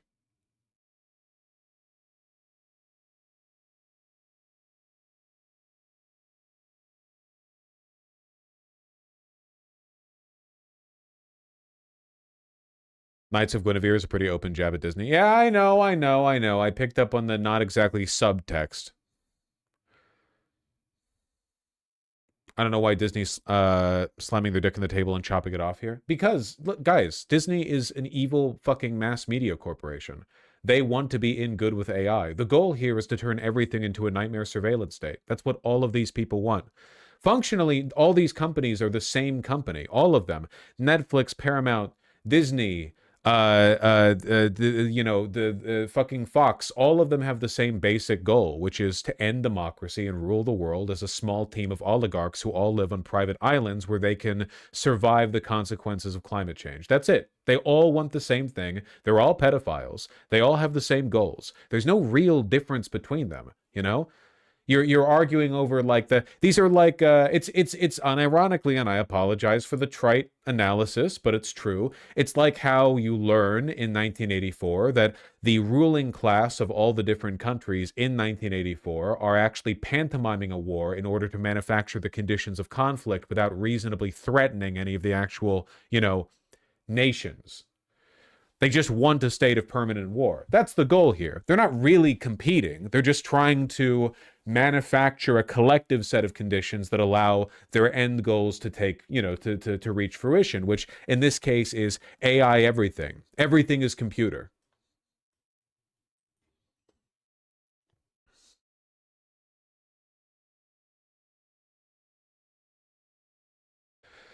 This narrativizing has gone a little crazy. Respectfully, I think if you disagree with me on this, you need to educate yourself. I've talked about it plenty, but there's plenty of evidence to indicate that what I'm talking about is real. A lot of these oligarchs are caught up in literal, like, tech cults, not just the Curtis Yarvin, like Peter Thiel types, but even the like media moguls who work with them or who have deals with them. There's a collective understanding that the world is coming to an end, that they're the chosen people, and that it's their responsibility as the shepherds of humanity to survive and carry it into the future. Musk has been talking about this for like over a decade. They don't hide it. They all think they're different types of people. They're insane. Zuckerberg as well. They all believe in it to varying extents, you know? Take a look at how many billionaires and media moguls and tech giants and gurus and the like have private estates. Sorry, I shouldn't say private. They all have private estates, like bunkers, survival bunkers. It's a whole industry.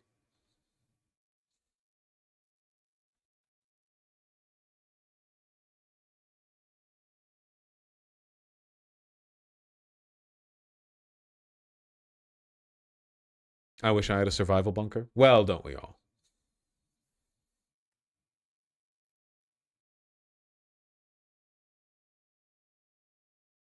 Just keep that in mind.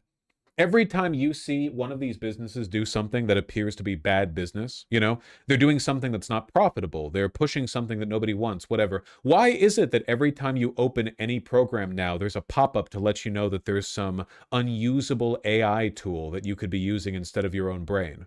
You know, why all of this? Why force it? You know, why aren't they like the data's out there? This stuff doesn't increase productivity. Why are people still gunning for it? Because they all want to be part of the arc. They're aware of the fact that this AI tech singularity business, the Silicon Valley people are talking about, is the vessel by which this great distinction, this line cleaving the space between them and regular people is finally going to be cut. This is the big technological and financial distinction that is going to separate those who will survive the coming collapse and those who will not. They are, again, insane. They are mentally ill. They should be institutional. Well, they should be a lot worse than institutionalized after what they've done. Yeah, they're all building the torment nexus because they've convinced themselves that it's inevitable that the torment nexus be built. But if you build it, you get to make sure you're on the outside of it when the on button gets pressed.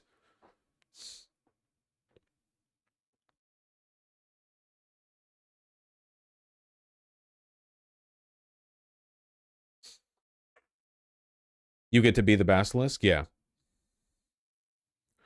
I'm glad I'm an EU citizen. Buddy, I promise you, you are not outside the torment nexus. You might have better regulatory protections than the United States, but your governments are all complicit in adopting surveillance technology that is still using Palantir-esque technology. I'm not as familiar with exactly what the Europeans are using, but it's happening over there too. The United Kingdom is one of the most surveilled countries in the world, maybe pound for pound the most surveilled country, you know? More so than China in some places, maybe not Xinjiang, but like overall. Similar technology has been rolled out and used in the Netherlands, Germany, Poland. I don't know as much about it as I do the United States, so I couldn't really speak at length about it. But this is a global oligarch goal. You know, this is a broader mission.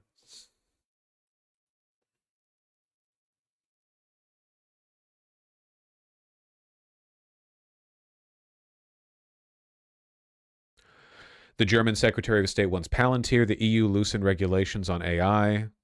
EU will literally introduce chat controls. Yeah, it's the same thing happening everywhere. The only countries that are safe right now are the ones that are too like technologically underdeveloped to even implement these techs, and they have their own problems. And eventually they'll have the same problems as us because they'll be brought up and then they'll do the exact same thing.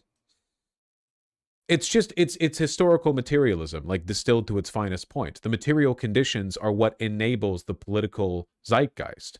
We are entering into a new form of undemocracy precisely because modern surveillance technology and AI allows us to do so. It used to be that in order to run a totalitarian state, you needed to have like a third of the population be militantly compliant with every demand and whim of the state. In order to keep the Soviet Union the way it was, you needed the NKVD. In order to keep Nazi Germany the way it was, you needed not just the SS, right? You needed like a zealous, militant civilian population reporting everything and everyone. Yeah, now they just scrape the data from your phone. These companies nowadays know way the fuck more about you than the NKVD or the Gestapo ever did, you know, back in their day. They're just not acting on it yet.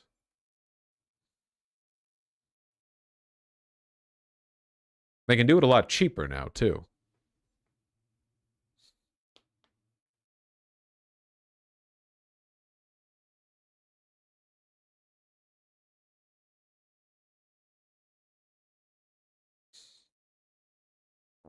Modern day intelligence agencies are so boring? Yeah, because they used to do the surveilling work. Now surveillance is done through tech. Silicon Valley is the new CIA.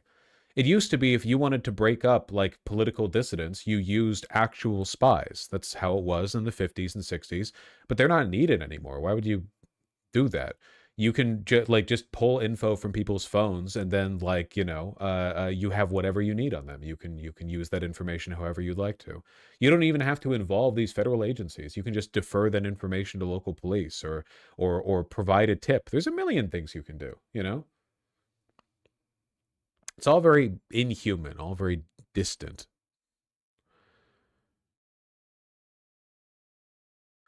Mass genocide's more possible logistically now than it ever was, don't you think? Actually, I think the opposite. It's kind of the reverse end of the problem. It's a two-sided coin. It's easier than ever to surveil, but now that everything is so over-monitored, it's actually really difficult to do like mass killings.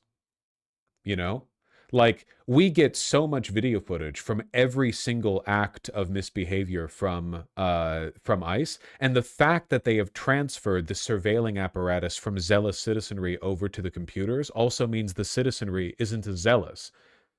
So you're like now everything has been bureaucratized and you know reduced to its technological aspect. So as a consequence, you don't have what you used to have to maintain the totalitarian state, which is a bunch of super murderous crazy people.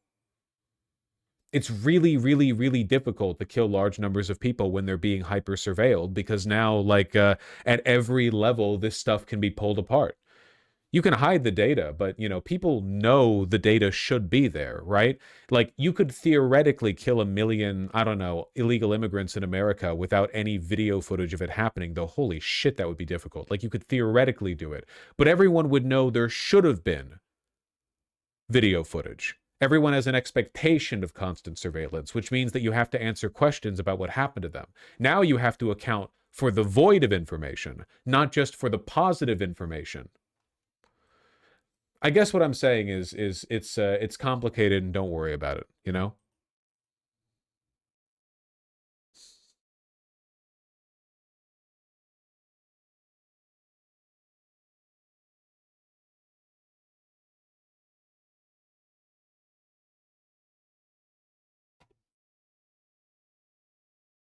I mean, Gaza's highly surveilled and they're recording the atrocities.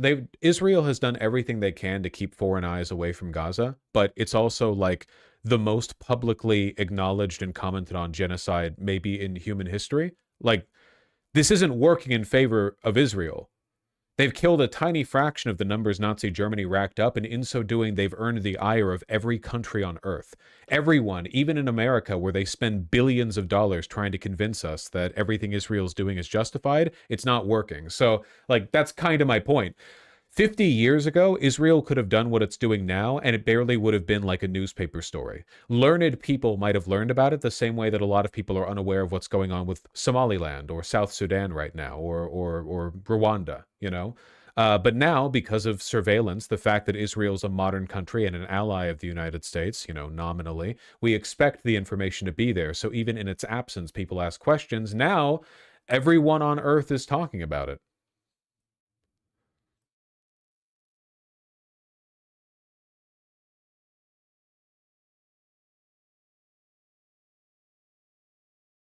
Anyway.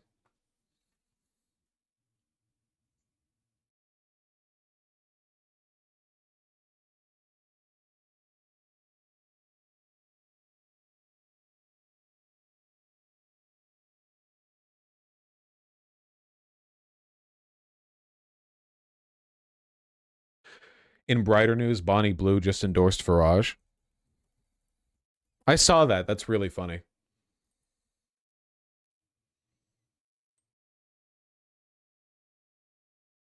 Who? She's a porn star famous for fucking like a billion guys at once or whatever.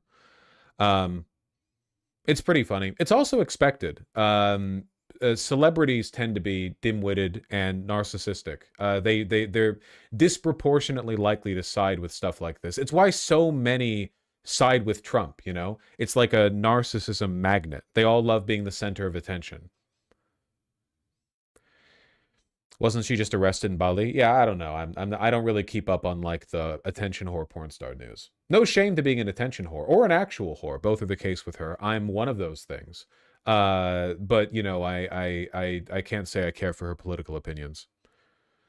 Did you know Bonnie Blue kept hosting her porn party with minors? No, I didn't know that, and I think that's bad. It's not really relevant to what we're talking about, but thank you for adding the. So are you bringing this up to add further evidence to the all conservatives are pedophiles and all pedophiles are conservative point?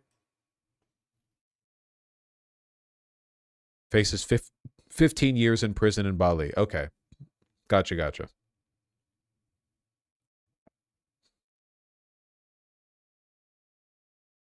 She looks so uncanny. Ugh. I respect trying to fuck 1,000 guys in one day or whatever. That's pretty impressive, but, you know, I don't know.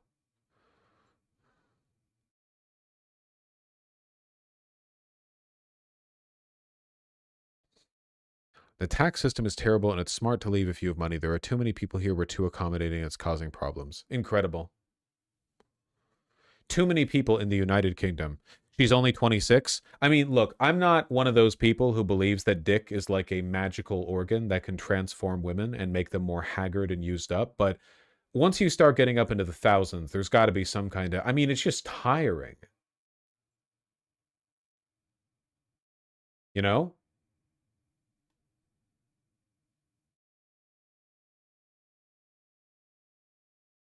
Oh, not 24 hours, 12 hours. Very impressive. Arrest in Bali, suspicion of breaking local morality laws.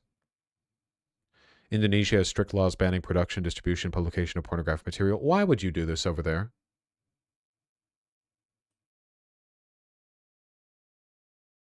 So basically, she got arrested for pornography over in Indonesia, and her response to this was to endorse Nigel Farage in an interview she received from The Spectator right after. Is she hoping for a Trump pardon? Is she thinking the United Kingdom has the same kind of international pull that we do? That like once Farage becomes prime minister, he's gonna go rescue Bonnie Blue from the rotting, you know, Indonesian jail cell she's pulled from? What are we doing here?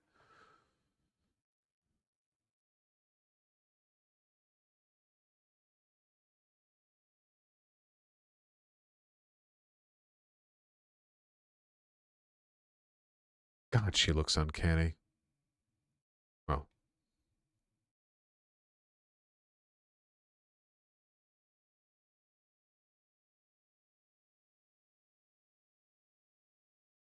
Palantir wants to talk to her. She has a database on lots of dick tip colors. That's true. We have to give people in the TikTok comment section better hex codes to work with.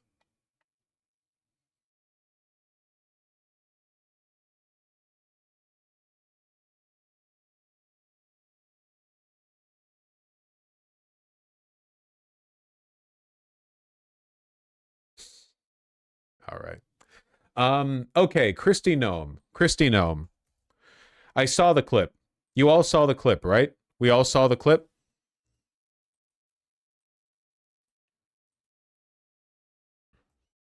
No? What clip? Useless. Useless. Useless. You people are useless. The clip of Kristi Noem getting questioned in a funny and pointed way. Here, hold on. Let me.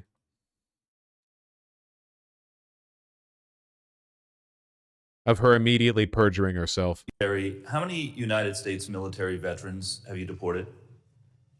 Sir, we have not deported U.S. citizens or military veterans.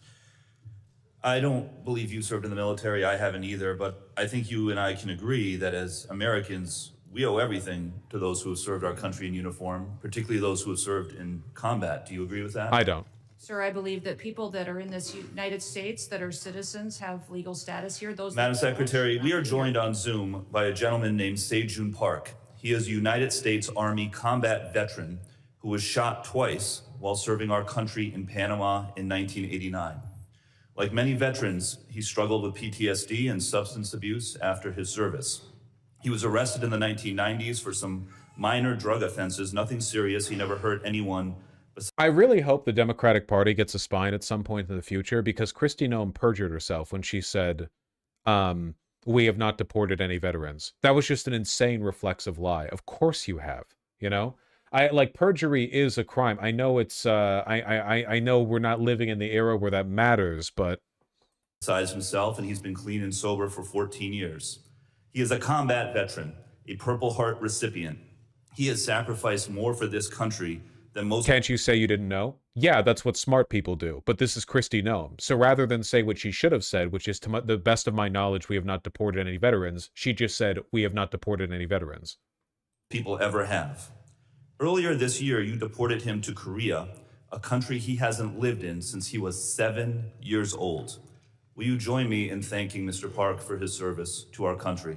Sir, I'm grateful for every single person that has served our country and follows our laws. Can you please tell Mr. Park why you deported him? Every one of them needs to be enforced. But you understand that many veterans struggle with PTSD, many veterans struggle with substance abuse challenges. This man took 2 bullets for our country. You have broad authority, by the way, as Secretary, to issue humanitarian parole, to do deferred action. Will you commit to at least looking at Mr. Park's case to see if you can help him find a pathway back to this country that he sacrificed so much for? I will absolutely look at his case, but I want you... Here, let's look a little more. Did you see the clip where she just runs out of the hearing? Well, one thing at a time. Presumably, that's what we look at the end, right? Turning to today's intense House hearing on Capitol Hill, top Homeland Security officials giving their assessments of worldwide threats against the United States. But DHS Secretary Kristi Noem has also been facing hours of outcry from House Democrats. Some called on her to resign as they condemn the immigration crackdown that they say has expanded far beyond violent criminals. They also cited reports of American citizens being caught up in the sweeps. Here was the Secretary's response. Individuals that are in that area may be detained until we verify who they are, and then they are released. This has been done for years, and every single law enforcement operation that has always happened, we follow the same protocols, and we continue to do that. We have never once detained or deported an American citizen.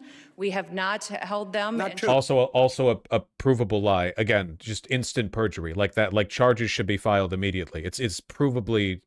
This is the reason why people in the administration are supposed to speak evasively when they're brought to Congress to answer questions about their job. You know, I don't recall. To the best of my knowledge, we don't. But she doesn't. Does she think she's immune? Well, right now, she basically is. As long as things are the way they are, like as long as there are no consequences for perjury, then yeah, she is essentially immune. Charge them. When we find out and verify their identity, then that is when they are released. CNN national security correspondent Kylie Atwood has been following all of this for us. Some fiery exchanges today, Kylie.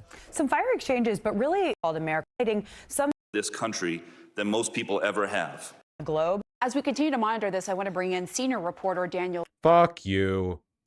I want the goddamn clips. I don't want your commentary, CNN, you piece of shit. Aaron Rupar, deploy. Aaron Rupar. Wait, what is this? Executive Order Domestic Terrorist Organization, Antifa. That's our primary concern right now. All right, that's what President Trump did. What did the FBI say? We share the same view. When you look at the data right now, you look at the domestic terrorist threat that we're facing. Right now, what I see from my position is that's the most immediate violent threat that we're facing on the domestic side. So where is Antifa headquartered? What we're doing right now with the organization. Where in the United States does Antifa exist? Yeah. If it's a terrorist organization and you've identified it as number one. We are building out the infrastructure right now. So what does that mean? We're trying to get the information. You say Antifa is a terrorist organization. Tell us. We're building out the infrastructure right now. What the fuck does that mean? The committee, how did you come to that? Where do they exist? How many members do they have in the United States as of right now? Well, that's very fluid. It's ongoing for us to understand that. The same, no different than Al Qaeda and ISIS. No, I don't want you. I'll ask one question, sir. I just want you to tell us. If you said Antifa is the #1 domestic terrorist organization operating in the United States, I just need to know where they are, how many people. I don't want a name. I don't want anything like that. Just how many people have you identified with the FBI that Antifa is made of? Well, the investigations are active. Sir, you wouldn't come to this committee and say something you can't prove. I know you wouldn't do that. Sir, I didn't think I'd be called on any of this. I was just told to say stuff. When you hit him with a question so poignant, he gives you the kleptocrat stare. It's they really are acting like they're going to be in power forever. Like no, like, or maybe it's not that they're acting like they're going to be in power forever. They're acting like they know they have no hope in future elections. You know what I mean? I think that's actually more accurate. A bunch of the people in the administration have looked at the polling data, have looked at Trump's approval rating like plummet, crater, and now they're like, okay, so we just get 1 more year in Congress and 3 more years of the presidency, and after that, it's not happening. So let's just kick your feet up, man. You know, it's like working a job you hate and learning that you're due to be fired, but it's going to take a little while. You're just like, okay, well, I'm not going to fucking work then.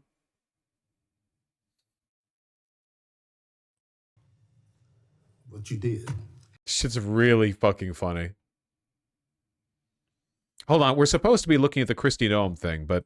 Go ahead. Thank you. The President's been spotted out and about a number of times with bandages on his hands. Could you please explain what that is about? Secondly, he noted on Truth Social the other day that he had aced 3 cognitive tests. Could you please clarify when those tests took place? I can do that at a later date. I obviously don't have that in front of me. The President has spoken about that quite extensively throughout the years. As for the bandages on the hand, we've also given you an explanation for that in the past. The President is literally constantly shaking hands. The Oval Office is like Grand Central Terminal. He is meeting with more people than any of you even know about on a daily basis. He's also on a daily aspirin regimen, which is something his physical examinations has said in the past as well, which can contribute to that bruising that you see. Incredible. How dare you ask that and imply there's anything wrong with our president? Trump shit his pants in front of those reporters because he's so committed to assisting the American people live an affordable life that he didn't have time to go to the bathroom. You should consider yourself lucky that you have a president that committed to keeping the work going. You know, I'm actually surprised there aren't more clips from the Kristi Noem meeting. I guess I'll just have to go find the video itself. Fun as it's been looking at this this little clip show. Here, sure, as long as we're looking at the clip show anyway, she runs out at the end? I apologize. The gentleman's time has expired. I know the secretary has to leave, and I would now recognize a gentle lady from Texas. Oh, Ms. goodbye. Johnson, for 5 minutes of questions. I'm just going to take the position that she was scared of my questions. If he has bandages on his hands from the handshaking, it doesn't look good for the lady who fucked 1,000 dudes. That is true. I feel like I'd be really sore if I fucked 1,000 dudes in 12 hours. That being said, the reason Trump has bandages on the back of his hands, or back of his hand, isn't because of handshaking, obviously. It's because of an IV. Presumably, he doesn't just need fluids. He's probably getting, medicine. I don't know what medicine it would be exactly. I'm sure plenty of people have, you could pitch possible options. Adrenochrome? Yeah, sure. Adrenochrome. Why not? Young people, blood transfusions, liquefied children, whatever else. Did they think people are this dumb who believe this shit? Nobody does. It's not even for their own base. It's basically just to keep the kayfabe up, you know? It's not like Fox News is playing these segments, right? Fox News and the brain rot conservative clickbait YouTube channels aren't showing these bits of Kristi Noem or, you know, the press secretary sounding stupid and then going like, oh, well, this was based actually. They're just hoping nobody sees it.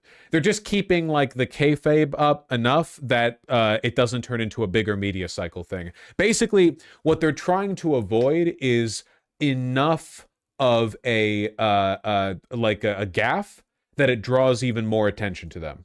Because they're not doing or saying anything here that makes them look good. It's just keep yourself from looking so bad that like people around the dinner table are talking about it, you know?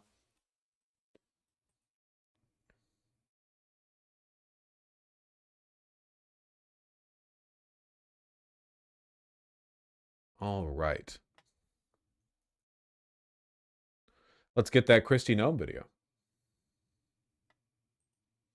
Only 3 hours. No, we're not seeing that whole thing. Come to order. Chair made it clear. In other dumb news, Nancy Mace wants to rename BLM Plaza to the Charlie Kirk Freedom of Speech Plaza. That's great. I'll use that for my next bit. Thank you. Committee in recess at any DHS has individuals that were president called I raising, including to the American DHS target principles of this crime or that he is homophobic. These are general views that every Muslim actually has. Every Muslim believes in these things. If the law of the land is Islamic. What are we? Did the DHS just pitch this? Guys, look at this clip. So that should be above the U.S. Constitution. Yes. Do you feel more comfortable living under American law, or do you feel more comfortable living under Sharia law? Sharia law. I'm a Muslim. I prefer Sharia law. Sharia law, yes. You prefer Sharia law over American law? Of course, yeah. They always can come with the same. We invite people into this country and they become citizens. They swear an oath to defend and support the Constitution and the laws of the United States of America and against all enemies. What the fuck is this? I suppose it's an argument being pitched by the Department of Homeland Security. That being said, I haven't seen Kristi Noem here yet. Foreign and domestic. But that it was to hold these terrorists at all. I guess CBS is just exclusively pointing it at the questioners. The meeting Kristi Noem left for was actually canceled beforehand. Okay, so she just wanted to get the fuck out. She just wanted to get out of there. Brown. There we go. Let's talk about the law. Do you agree that asylum is a lawful pathway to immigrate to this country? Yes or no? There's an asylum program, yes, in place. All right. So immigrants then with ongoing asylum applications are legally in this country, correct? Excuse me, I'm sorry. Your question was? Immigrants with ongoing asylum applications are legally in this country. There are individuals in this country that have applications that... And they are legally here because it's a lawful pathway, right? Again, I promise you, Fox News is not showing your regular boomer Republican stuff like this. All the Trump administration officials looking like stupid, angry, scared, nervous, just trying to like get through the inquiries. They know they have no plans, no future, no hope of changing anything. They're just here to like benefit from the no bid contracts they're going to loot from the government and then get the fuck out of here and hope no future administration prosecutes them for the obvious crimes they're committing. They are not looking, because so when you ask who's dumb enough to believe this, the answer is nobody, you know? It's a lawful pathway. Okay, so if your department then deports anyone with an ongoing asylum application. Yeah, this is the guy Brad Lander is primary. He sounds good here, but he's not a progressive, and he's also terrible in Israel. You are violating the law, correct? Joe Biden left us with... I'm not asking about Joe Biden. I'm asking you a specific question. If your department deports anyone with an ongoing asylum application, you are violating the law. Is that correct? It was greatly violated when they allowed I'm asking you. People to come I'm asking you. Asylum applications. Why are you filibustering? Why can't you answer the question? It's a simple question. Your president, if your department deports anyone with an ongoing asylum application, You are violating the law. Isn't that correct? The asylum program was broken under the last... Mr. Chairman, I will reclaim my time. She's not answering the question. But the obvious answer is that, yes, if you follow a lawful pathway, asylum is a lawful pathway. If you I do appreciate him bowling over her, right? There's not really much else you could do. Have an open asylum case, you are here lawfully. But the problem that we are seeing around the country is that you are not following the law.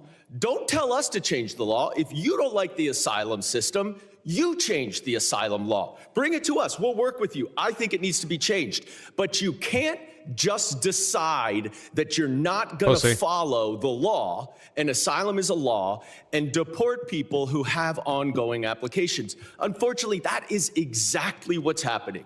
It's happening across the street from my office right in New York City.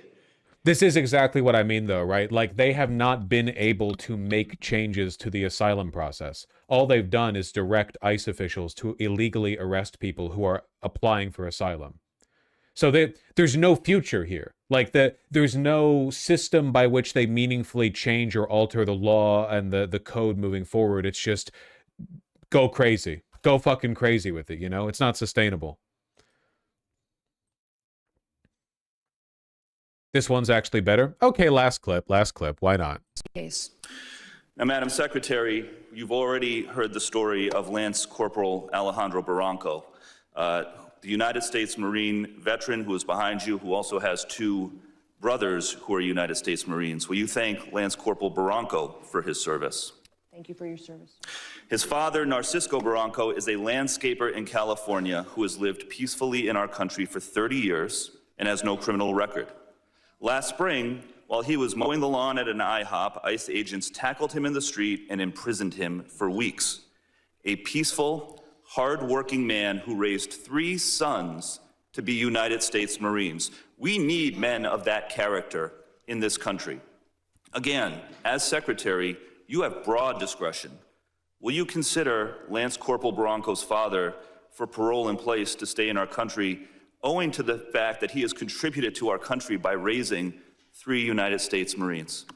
This is an opportunity to remind everybody that every person that's in this country illegally has an opportunity to voluntarily go home and come back the right way. He raised 3 United States we will Marines. Facilitate that. He has been living here peacefully, doing his job for 30 years. You have discretion. You are choosing not to use it. Madam Secretary, you promised. I hate her so much. They're abandoning so much here, too. It probably is smart for the Democrats to follow hard on, like, the veteran line, because the argument has always been, well, these people gave everything for our country. The fact that she legally has the ability to give them citizenship or the path to citizenship and chooses not to, it does a lot to, like, dismantle that image of exceptional treatment that they're supposed to receive from the Republicans. It's also, again, it's the liberal fascism bit, right? Because she doesn't, like, what she's supposed to be doing is being openly contemptuous of these illegals, right? Because that's the administration's hard line. The DHS is straight up Nazi posting on Twitter. Like, she should be like, you disgusting fucks, you violate our laws, you shouldn't be here. But she can't do that because that would look insane in person. So she has to dial it back and do this. Well, you violated the rules. No, I can't make exceptions. I mean, legally I can, but I can't. Which makes her look weak and coddling and ineffective and so on. I don't know, man. The future is looking bright. As long as what you want is the end of American hegemony and the collapse. If what you're looking to avoid is long-term American stability, the future is looking very bright.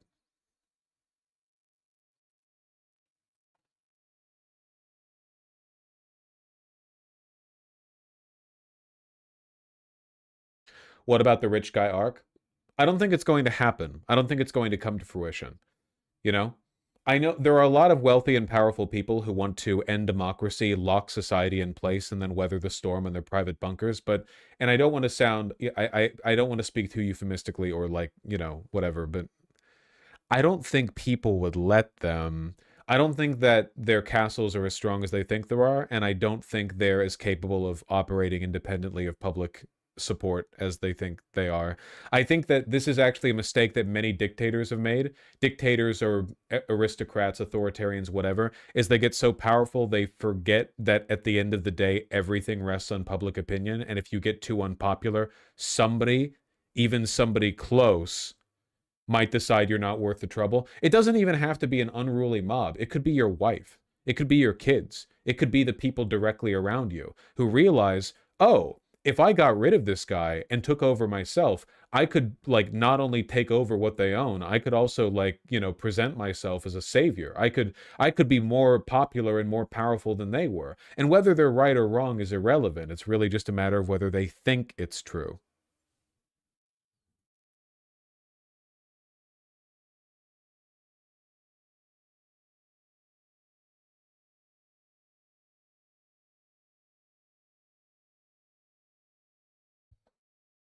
Has this happened before?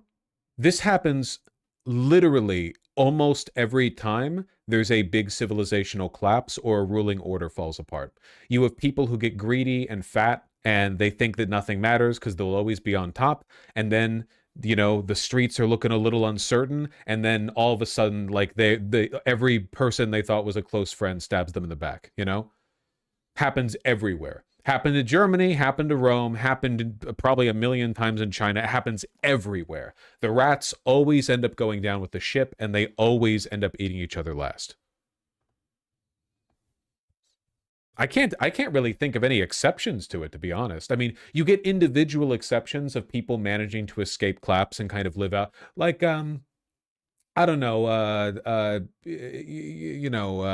Anastasia shit, like a Romanov living in France until she dies or whatever. You get examples of it happening sometimes, but it's definitely the exception. Hitler in Argentina? Yes, when Hitler escaped to Argentina. That's a perfect example of what I mean.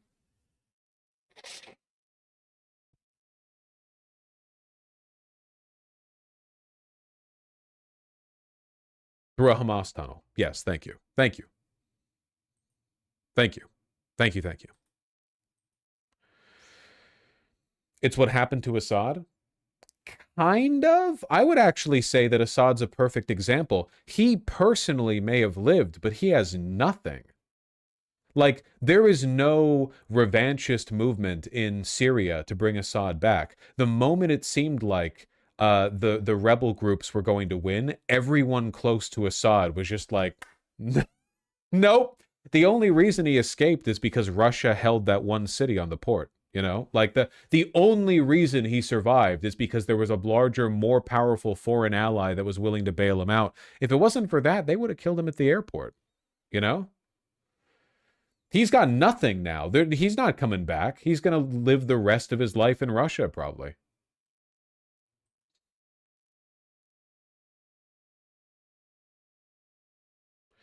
He's now going to become a streamer. I would watch that stream. I would watch Escape from Tarkov being hosted by Assad. That would be fucking phenomenal.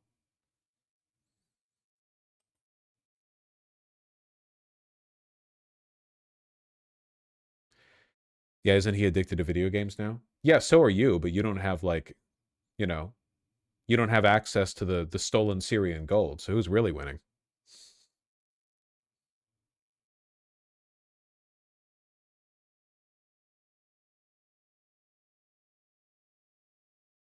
Are you saying no dictator has ever died peacefully in his bed? No, I did not say that. You should pay more attention to what I did say, which is that when ruling regimes or when empires start to collapse, you see the same pattern of every rat tries to escape the ship and they all end up eating each other, like, pretty reliably. Not that every rat ever has been eaten by another rat.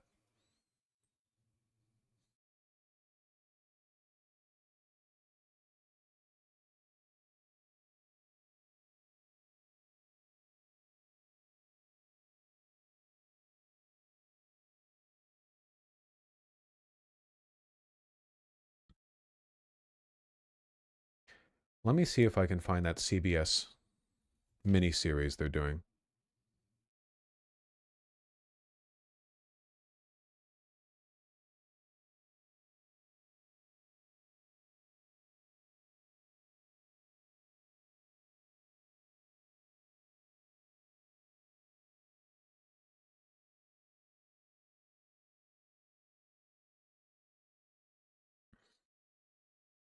Isn't it cool how right after Charlie Kirk got murked, got that neck game, there was like a moment of hush, but since then he's gone on to live the least dignified death. Live being the wrong word, I suppose. Experience. It's been an incredibly undignified death, right? All the like AI, everyone, we are Charlie Kirk, we carry the flame. Like no one. Yeah. That now and no one, like people on the right don't even pretend to care about him anymore. I've said before that very rarely do figures on the right actually have cults of personality because their positions are borderline interchangeable, right? Like Charlie Kirk was very powerful, but he said the same thing as every other guy on his side, right? Minor differences in rhetoric, but for the most part, the talking points are the same because they're all dishonest. You're not looking at the product of like a real personality with real analysis. You're looking at a party line being regurgitated. So as a consequence, they all look the same and they all act the same. Well, Charlie had his fucked up face, so they don't all look the same, but they all sound the same. And no one actually cares that he's dead, right? Totally undignified death. And it's funny because the conservatives, they tried so hard to make him into the Reichstag fire, right? They tried so hard to make Charlie Kirk's death into this like moment of national unity. They turned his funeral into like a big campaign rally with fireworks and sparklers, and his wife has been doing a nonstop media tour.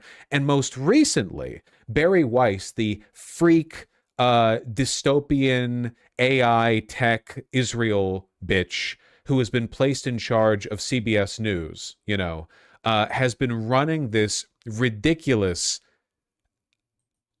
post Charlie Kirk assassination, like Erica Kirk biopic thing, Barry Weiss, who runs the Free Press, has been put directly in charge of CBS News as like the arch supreme ultra editor who reports directly to the company's CEO, not even to her immediate superior. And as a consequence, this is being done to ensure that you are subservient to Israel and to conservatives. That's the only stuff she cares about, And she's been using CBS, which, forgive me if I'm speaking positively of a liberal institution. I think we can all agree, historically, CBS has been thought of as one of the more reasonable and sober networks. Wouldn't we agree? One of the more, the thinking man's mainstream media outlet, yeah, like more like NPR, CNN's a little more bombastic and MSNBC's obviously more partisan and Fox is Fox, right? But, yes, I watch CBS News, that kind of shit. So it's really funny to see them under Barry Weiss pivot into this kind of hackery. They're doing a fucking movie basically on Charlie Kirk. They're doing a whole like in-depth expo. Erica, one of the most alarming things about and insanely, Weiss is the one hosting it, even though she's incredibly uncharismatic and no one actually likes her. Like, seriously, she has no journalistic expertise or experience. She's a podcaster who's been elevated to prominence because she's subservient to Israel. She is the one hosting it. Charlie's murder was the way that some people in this country reacted to it. Yeah. And not just online. This was an idea that you encountered a lot. And the idea was this. They kind of justified it. They basically said that because Charlie said or believed things that they believed were controversial or even hateful, that he somehow had it coming. What do you say to people who justified his death? I know it's difficult to remember this because of the way the world is right now, but this is not something that CBS News would traditionally do. They would not, like, hey, apropos of nothing, let's have this czar that's been appointed directly to our network to run all of CBS News directly interview a hyper-partisan wife of, or former wife of, a Hitlerite and do this like tell-all piece, This is like, it's Fox News stuff. But soon all news will be Fox News, or maybe even worse than Fox News. Because this is the future, right? They're doing this to all the media companies. They're doing this to, and if you want to get your news from somewhere, it'll have to be filtered through Barry Weiss. You're sick. He's a human being. Great stuff. Great rhetoric here. You think he deserved that? Incredible charisma from both of the Tell ladies that on to my display here. 3-year-old daughter.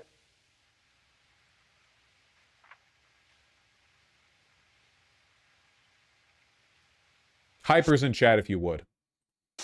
Excuse me. You want to watch in high res? This is boring. Look at the tone that they're taking here.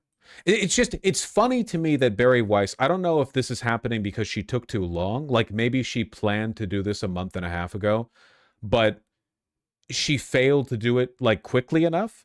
So as a consequence, now we're seeing what happens when you get in like late on this trend after the conservatives already overextended.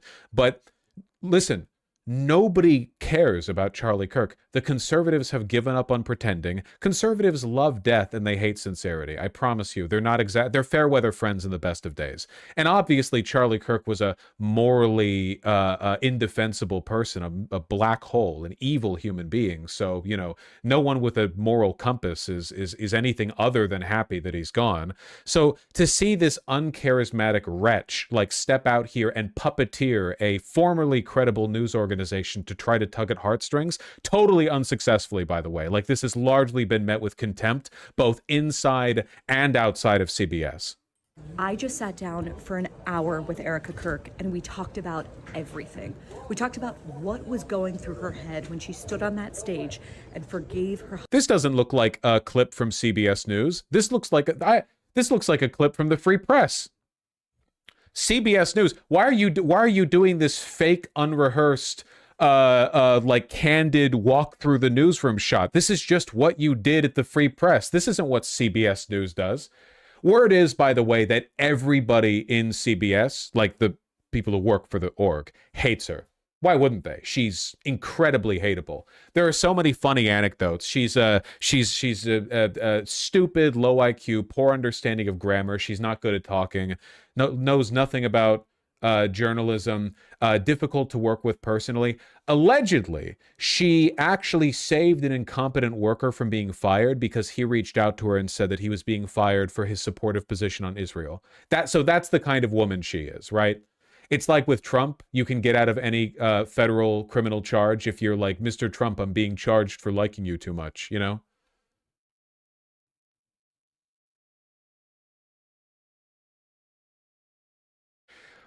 Isn't she one of those contrarian retards that left the left because they were mean to her? No, she does this bit, but it's really outdated. I think this only works on people who don't actually follow the zeitgeist now. I don't know of anyone who likes Bari Weiss who isn't already part of the deep state.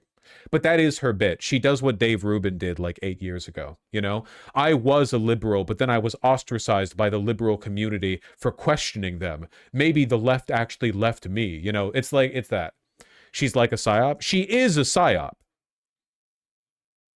That's not an exaggeration. She has, from day one, been a corpo-backed worm who has infiltrated like media spaces in an effort. Did she literally get money from Peter Thiel? It's Thiel, isn't it?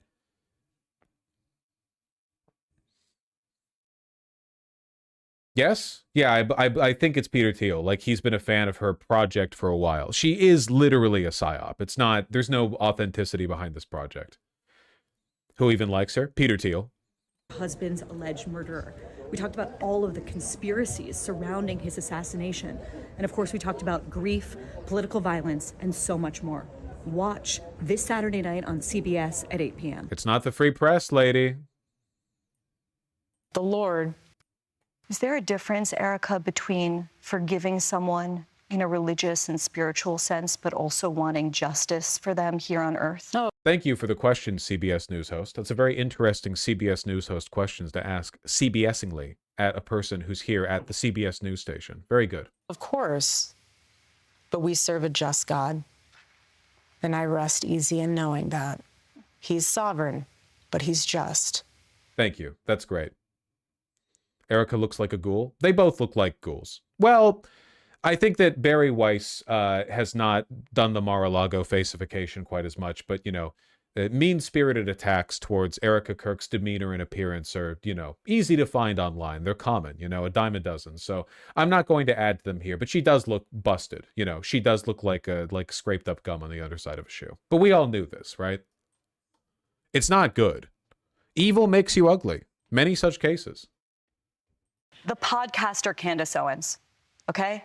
At one time, a friend of Charlie's, at one time, an employee of Turning Point. She has been one of the main peddlers of these conspiracies. Just a normal CBS News segment here. Just assuming everyone knows about Candace Owens because we know who we're appealing to here. And she is making a huge amount of money on it. She is building her business off of these lies. What do you want to say to her? She's trying to look determined, but she comes across as demonic. I genuinely don't understand why conservatives always look like this. She looks like a Copeland to me a little bit here. That evangelical mega pastor who looks like a demon. She's doing this same, like, do you not look in a mirror? Do you not, like, why are you making your face look like that? You don't have to. Her and the other people that are putting these lies out into the world right now. Stop. Like what? Like seriously, just from like a like makeup and wardrobe department. Why are you choosing to talk and look like this? Are you serious? You actually don't sound like a human being. That's crazy. I hate my chud German wife. I hate my northern German wife. I can't get her to emote.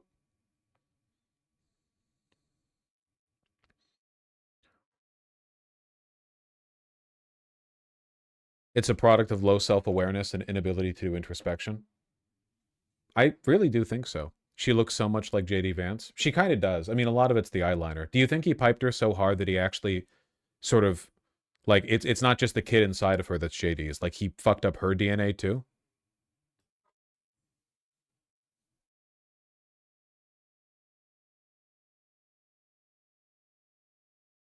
Maybe we all look like J.D. a little bit. Look, there is a point to all of this, okay? The point that I'm trying to get at. Oh, that's right. Somebody linked this earlier. Nancy Mace unveils measure renaming DC's Black Lives Matter Plaza to honor Charlie Kirk. The Charlie Kirk Freedom of Speech Plaza. That's great. It's not going to happen, obviously, but I am delighted. Not that Charlie Kirk is gone. I would never. But I am delighted that the right has overreached so hard. They've turned him into a complete joke. Nobody pretends to care anymore. They lost. This was a big cultural moment for them, you know? A random act of political violence that they might have been able to spring out into like a real crackdown. But what happened? Seriously, what happened? Remember all the people in chat who were doomsaying after Charlie Kirk got shot, they're going to use this to go after everyone? They're really ineffective, man. Look, I'm sure they'll try. And I'm sure they'll use this as a justification. I mean, they'll run with it, yeah. But for the most part, yeah, they just used it to grift. They just used it to whine for a bit, you know? Erica Kirk's been doing her media tour. The viewership of Charlie Kirk's podcast has plummeted because I guess nobody cares about what they're doing anymore. It's all, they failed. They completely failed.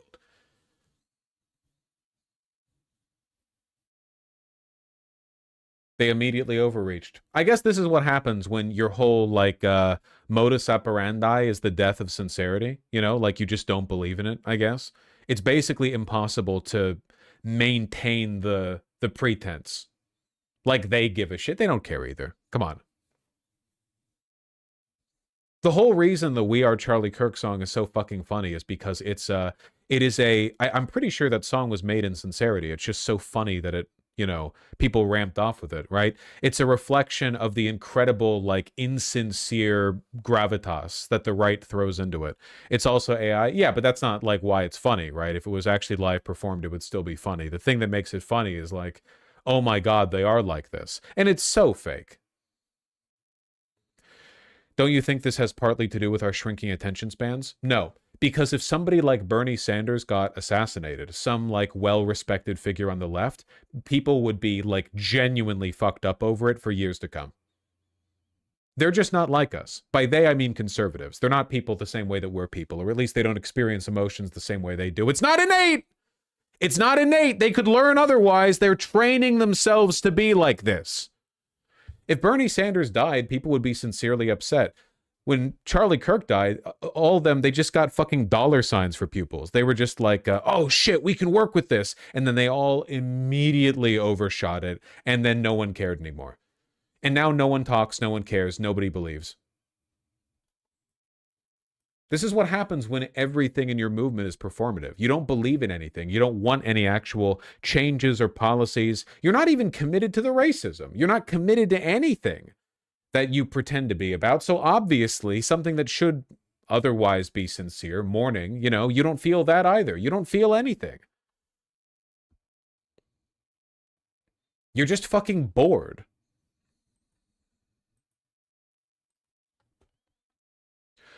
Remember when they were selling Kirk merch? For me, one of the most like telling elements of this, remember at the TPUSA event where Kirk got murked? There was that dipshit TikToker who was like, everyone get out of here. Yo, check me out. Like and subscribe if you like the live coverage. Kirk just got shot. Everyone's got to get to safety. Check it out, man. Like that guy. There was no real hate or backlash against him. There was like people were mostly like making fun of him, you know? He put out an apology, whatever else. This wasn't a big deal, you know? If somebody on the left, like a left YouTuber or left TikToker or left whatever, commentator, pundit, whatever, acted that way, if Bernie Sanders got shot, their life would be over. Certainly their time on the left would be over. That would be a level of obvious insincerity that would be considered unforgivable. Like it would, like the social consequences for that behavior. It's difficult to imagine, right? I can't even imagine it. There are grifters on the left, sure, but the amount of performativity on the left is nowhere near the level that it would need to be for something like that to even be like possible. I genuinely can't imagine it happening. But if it did, right, like that would be it. I bet you that guy's doing just fine. I don't know this for sure. I might be totally talking out my ass, but I have a feeling that for the most part, he just got like made fun of for being tasteless, but has not experienced this actual overwhelming wave of hatred and malice from people who are sincerely upset about Charlie Kirk's death. Because it's just like, well, who cares? It's all insincere, you know? They know it on some level.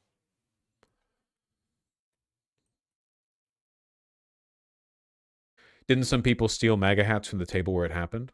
Yes.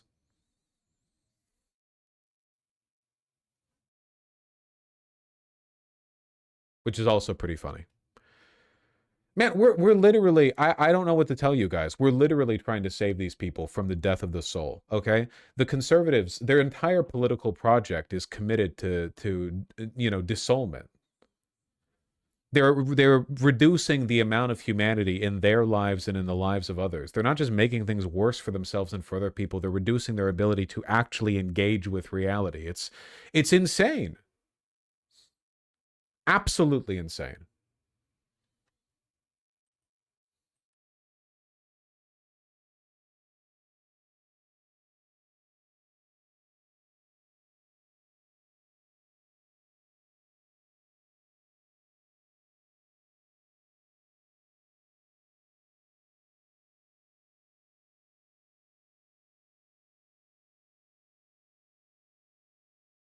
We've got good news.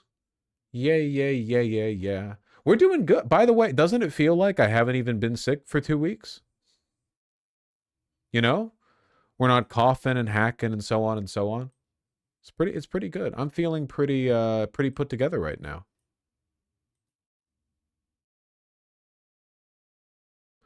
Oh, I guess as an addendum, the reason I wanted to talk about this to begin with was Amanda Seyfried. Am I mispronouncing that name? I probably am. Called Charlie Kirk hateful, and unlike a lot of the spineless, dickless pieces of shit who retracted negative things about Charlie Kirk said after his death, she said she's, quote, not fucking apologizing for calling Charlie Kirk hateful, which has been met largely with a positive response. You know, the conservatives' ability to weaponize his death as a means of promoting cancel culture is pretty much eroded completely now. And yeah, more people should have spines, and more people should admit that, yeah, he was a hate merchant, you know? His entire job was making life worse for other people. That was the only thing he cared about, and he was very good at it.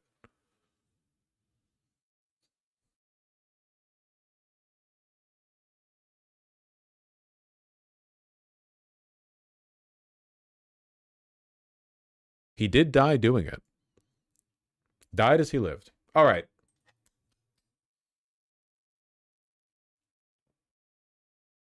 Do we want to make a segment of this?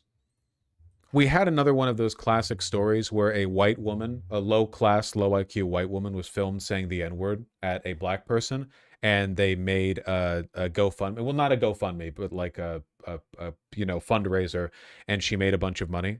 And then immediately it turns out she had a mixed-race kid, and she's probably just gonna like spend it on meth.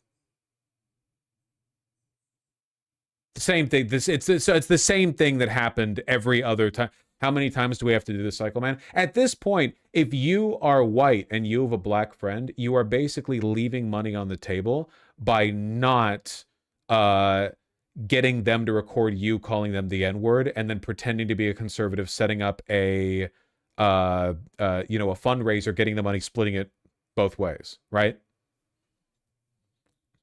You're leaving money on the table. Siphon that shit out.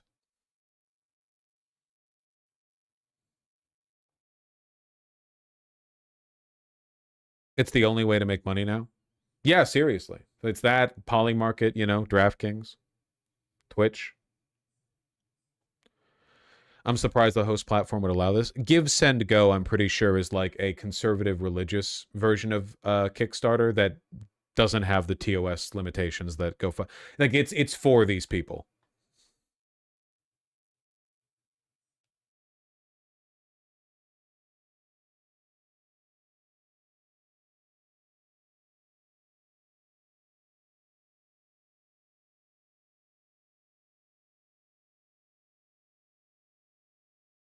Oh my god, is this her?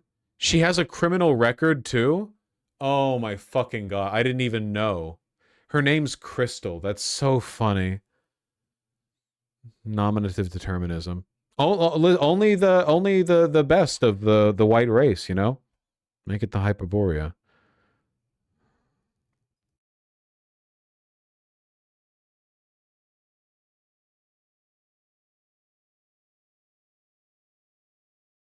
Specifically for child endangerment, which would be ironic if her kid is mixed. It's the midwit crisis, man. It's all of these people who read Jung or you know, fucking what's that retard's name? The one who got on Twitter and everyone realized he wasn't room temp IQ. I'm blanking. Curtis Yarvin. And they're like, a white woman who says the N-word. What an excellent addition to the highest ranks of our vaulted race. And then it's like, oh, nope. It turns out the kind of white person who calls black people the N-word in public are usually really low IQ, drug addict criminals. Like just the dredges of society. You know? Oh, turns out it happened again. It happened again. Oh, she has mixed race kids. You can say whatever you want about that. I feel bad for the kids, but, you know, being racist and having mixed race kids is pretty crazy. What are you doing?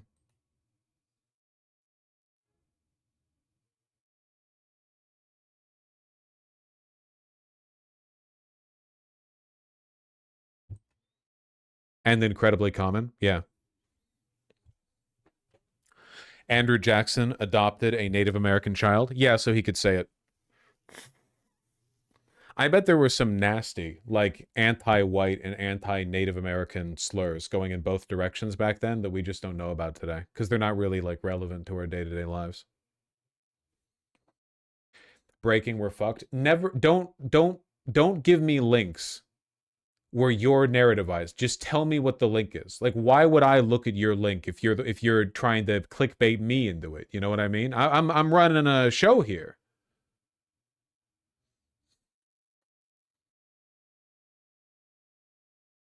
Did he talk about Venezuelan tanker? No, that was yesterday.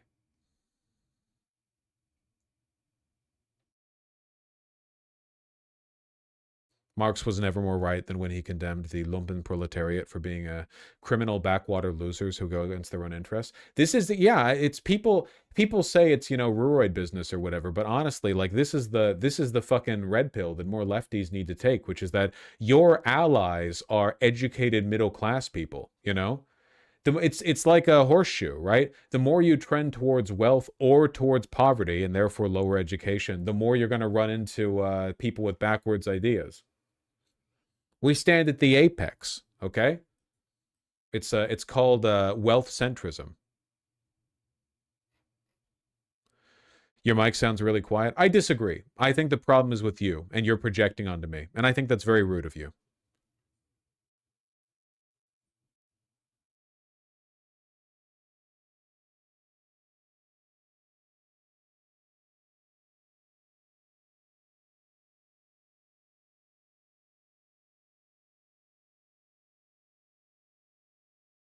Masaigu, I'm going to check your logs right now. How many times have you posted about Indiana? Every time you do, I delay talking about it. 2, 3.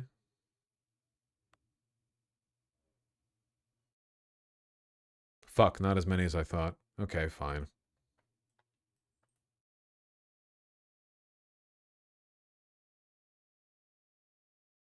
Fine.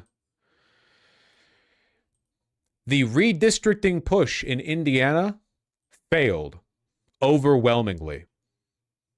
Senate Republicans in Indiana have shot down the plan to redistrict, so we're going to be keeping them 2 blue seats over there. Didn't work. They actually shot it down by a pretty significant margin, which is crazy. They saw what happened to Texas. Well, right now, Texas is moving forward. The Supreme Court has allowed them to continue. Why? I don't know.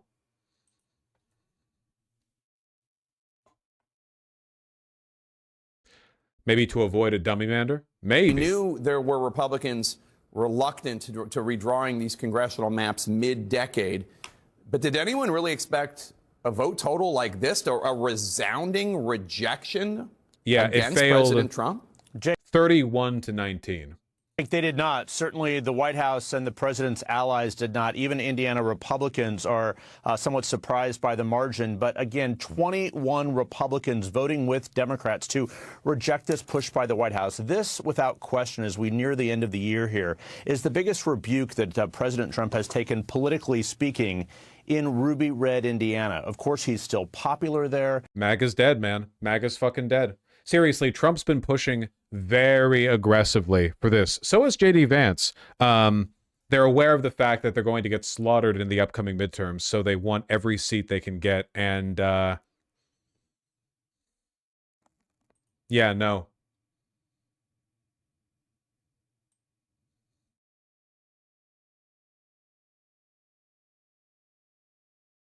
If Indiana Republicans side with these never-Trumpers to do the dirty work of Democrats, I'll be spending a lot of time in Indiana next year campaigning against every single one of them. Well, looks like you'll have to replace the entire fucking Republican legislature over there in Indiana. So good luck with that.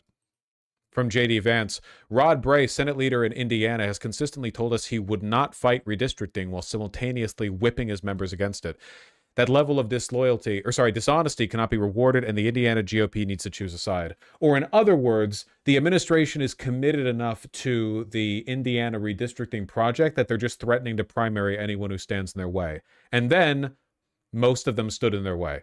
So there's no question if he ran again, he would win there. But this is a sign that all Republicans are not going to follow lockstep what he does. And Jake, I was watching the debate this afternoon. It's so fucking over. And it was extraordinary, actually, for all the national implications of this. This was actually very much a local debate. And what the White House was asking Indiana to do was redraw these districts that were effectively going to take away representation from some parts of the state and lump them into larger districts. There were concerns from rural senators, from some urban senators as well, a specific concerns about the economy in northern Indiana. Would they be represented? So at the end of the day, when you watch this debate, it was much more about local issues. But of course, President Trump was trying to make the case that he needed these 2 seats. Of course, this is part of this extraordinary state by state redistricting plan that the president himself engineered several months ago to try and keep control of the House next year. Now, not having these 2 seats makes it more difficult. But the bottom line, a huge political rebuke for President Trump. Yeah, it's difficult to overstate how big of a deal this is. I think they could have pushed for this redistricting without many consequences either. So the fact that a majority of them broke ways with the president and rejected it, even though it might have been politically beneficial for them to try, I don't know. It's crazy. You know what it tells me? My most likely explanation for this: they know he's fucking done, and they want to keep their seats longer than he will. They know that if they start muddling with the redistricting, it's going to contribute to negative sentiment in the state, and it puts their seats more at risk in the future. They're like, fuck it. I want to stay in office longer than Trump. He's not going to be around for long. Oh my God, it's so fucking over. We're glad you're with us. I'm Ben Bradley. And I'm Lourdes Duarte. We begin the 4 o'clock news here with some breaking news from Indiana, where Republicans in the state Senate have rejected a high-stakes, high-pressure campaign from President Trump to change their electoral maps to give their party an edge. Republicans already dominate politics in the Hoosier state. The proposed map rejected by the state Senate moments ago would have given the GOP an advantage in all 9 districts in the state. Republicans who voiced opposition to the plan have been the victims of bomb threats and other vitriol directed their way. Lawmakers, though, taking the crucial vote just within the last hour. WGN's Julian Cruz is following the story from Hammond. The passionate debate in Indianapolis finally drawing to a close within the last half hour. The redistricting proposal shot down by a 19-31 vote. When people vote, they have a right. Can you remind us, parentheses, me, what dummymander means? Well, the whole point of gerrymandering is to make sure that you have a majority representation in enough districts that you're getting the best possible outcome. But a dummymander is when you spread yourself too thin, you know? Basically, you're like, I could make myself have 12 seats, each of which with a 5-point margin. You know, there's a 5-point margin to Republicans in each of these. But then a big Dem wave rolls around and every single one of those seats gets flipped, basically. It's like, rather than have like 2 Democrat seats and 10 where you have a +15 majority, you spread yourself too thin with the gerrymandering until you have a narrow majority everywhere, and then a big shift to the left ends up getting every seat, rather than them just, you know, holding on to their 2 plus getting maybe 1 or 2, you know? Fight for their voices to be heard. They deserve faith in the system, faith in us. My opposition to mid-cycle gerrymandering is not in contrast with my conservative principles. My opposition is driven by them. The question of legality is settled. We have the constitutional right. This guy looks fucking jacked. And I would argue the moral obligation to draw the districts that reflect the political will and the value of the people who elected us. I'm thankful to the senators who are seeing it for what it is, the power grab. Lake County, Indiana Democratic Party Chairman and County Commissioner Mike Repay weighing in on this historic moment as Indiana state senators hash it out in the state capitol. Repay arguing. Dude. GOP Senate Leader Bray tells the press Indiana Republicans cannot visit redistricting in 2026. He's not even willing to consider it for the future. This is a massive break from the president. I would say this is actually this is up there with the election results in 2025. This is really bad for them. I mean, for Trump, for the mandate. It all falls apart as soon as people start disobeying the president, you know? God damn.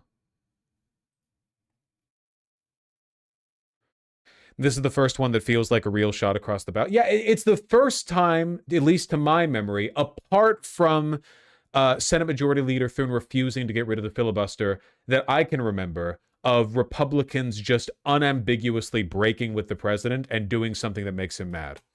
Reportedly, Trump has said, at least according to Heritage Action, that all federal funding will be stripped from the state of Indiana, a deep red state, if they fail to pass the redistricting map. Now, I don't know if that's actually true, and even if it is, he's just saying shit. You know, I don't know if he's actually going to do it. But yeah, it looks really bad. Keep in mind, Heritage Action posted this to intimidate the legislators over in Indiana into posting it. Like, they posted this morning to say, hey, you better do this or the president's going to get you. So this is the kind of tactics, or these are the kinds of tactics they've resorted to using on their own people, and it's still not working.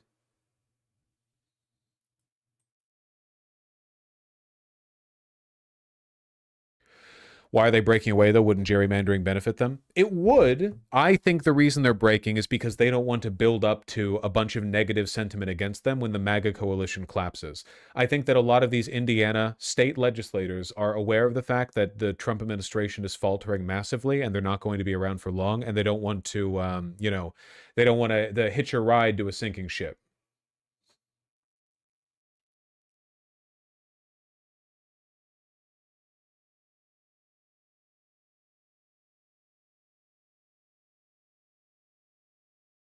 What industries are in Indiana?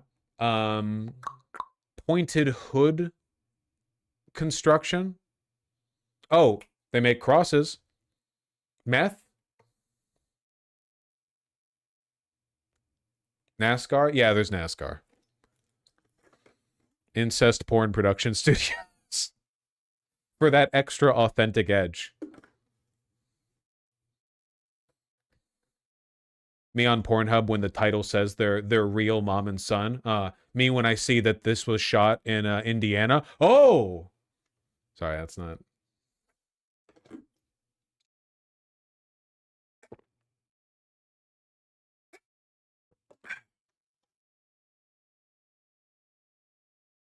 It's not a great state.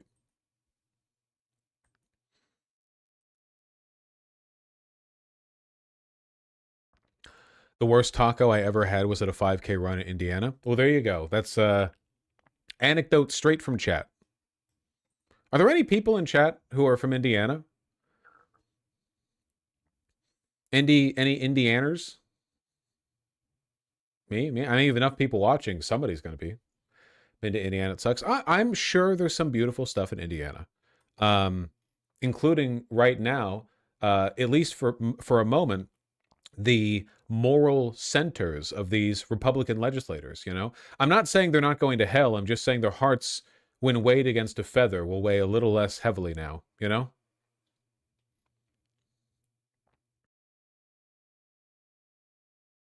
Hold on. Indiana GOP rejects Trump, votes against redistricting. And only 17 typos.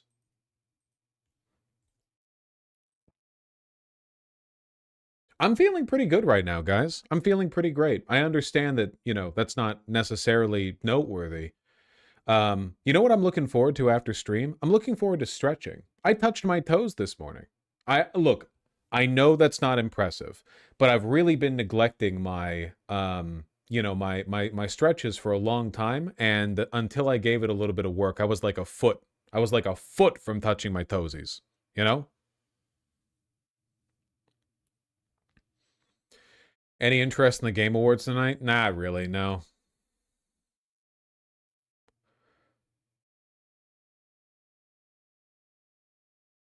How does one stretch? Well, the lesson I learned from the fitness YouTuber I was looking at last night was that you shouldn't do static stretches. You shouldn't stretch by like holding a position and slowly moving into it or whatever. If you want to build flexibility quickly, the best way to do it is to treat each rep like an explosive high-strength movement. Your goal is to build strength at the outer edges of your flexibility. So you don't want to just like lean into it. You want to actually push into that feeling of discomfort that you get from like your hamstrings or whatever. I mean, don't injure yourself, of course, but it's the exact same as doing a heavy lift. Like a heavy lift is really difficult, you know? and you're gonna feel your muscles yelling at you. You have to understand like what's acceptable and what you can do safely, and then work with that. Lean into the pain? Well, yeah, but like there's a difference between good pain and bad pain when you're exercising. And if you exercise regularly, you can tell the difference between those feelings, right? Every time you do any high strength, like, you know, anytime you're lifting weight, you will feel pain normally, just as a part of you're doing something difficult. Your arms are gonna be painful and sore when you're doing it and after you're doing it. But there's a difference between the right kind of pain and that like sharp shooting pain you get when you're injuring yourself, right? They're both kinds of pain and discomfort. You just learn to distinguish between them.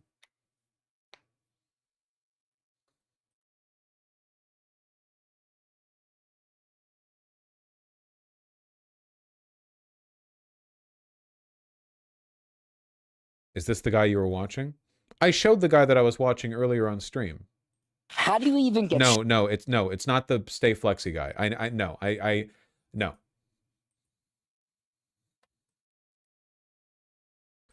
You know what I think I'm going to do? We've been super efficient with our segments today. Maybe a little too efficient. I'm going to fucking relax for a little bit because I haven't had the opportunity to do that with you guys for weeks. And by relax, I mean I want to talk to you guys about clothing for a bit, then finish reading donations finally, and then I'll head out. But I'll be here tomorrow. I knew it. Can I show you guys something really cool? Look at this video. It's a YouTube short about jeans, okay?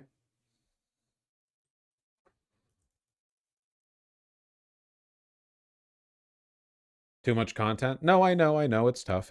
Take a look at this, okay?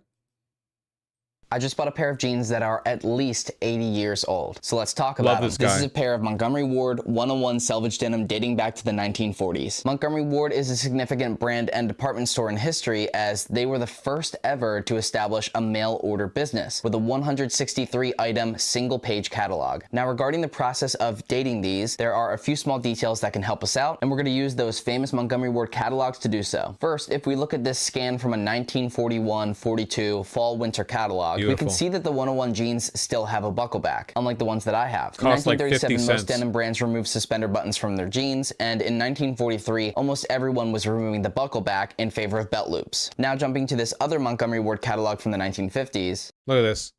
New pair of 101 Western pants. Slim, regular, and husky. Look at how high-waisted they are.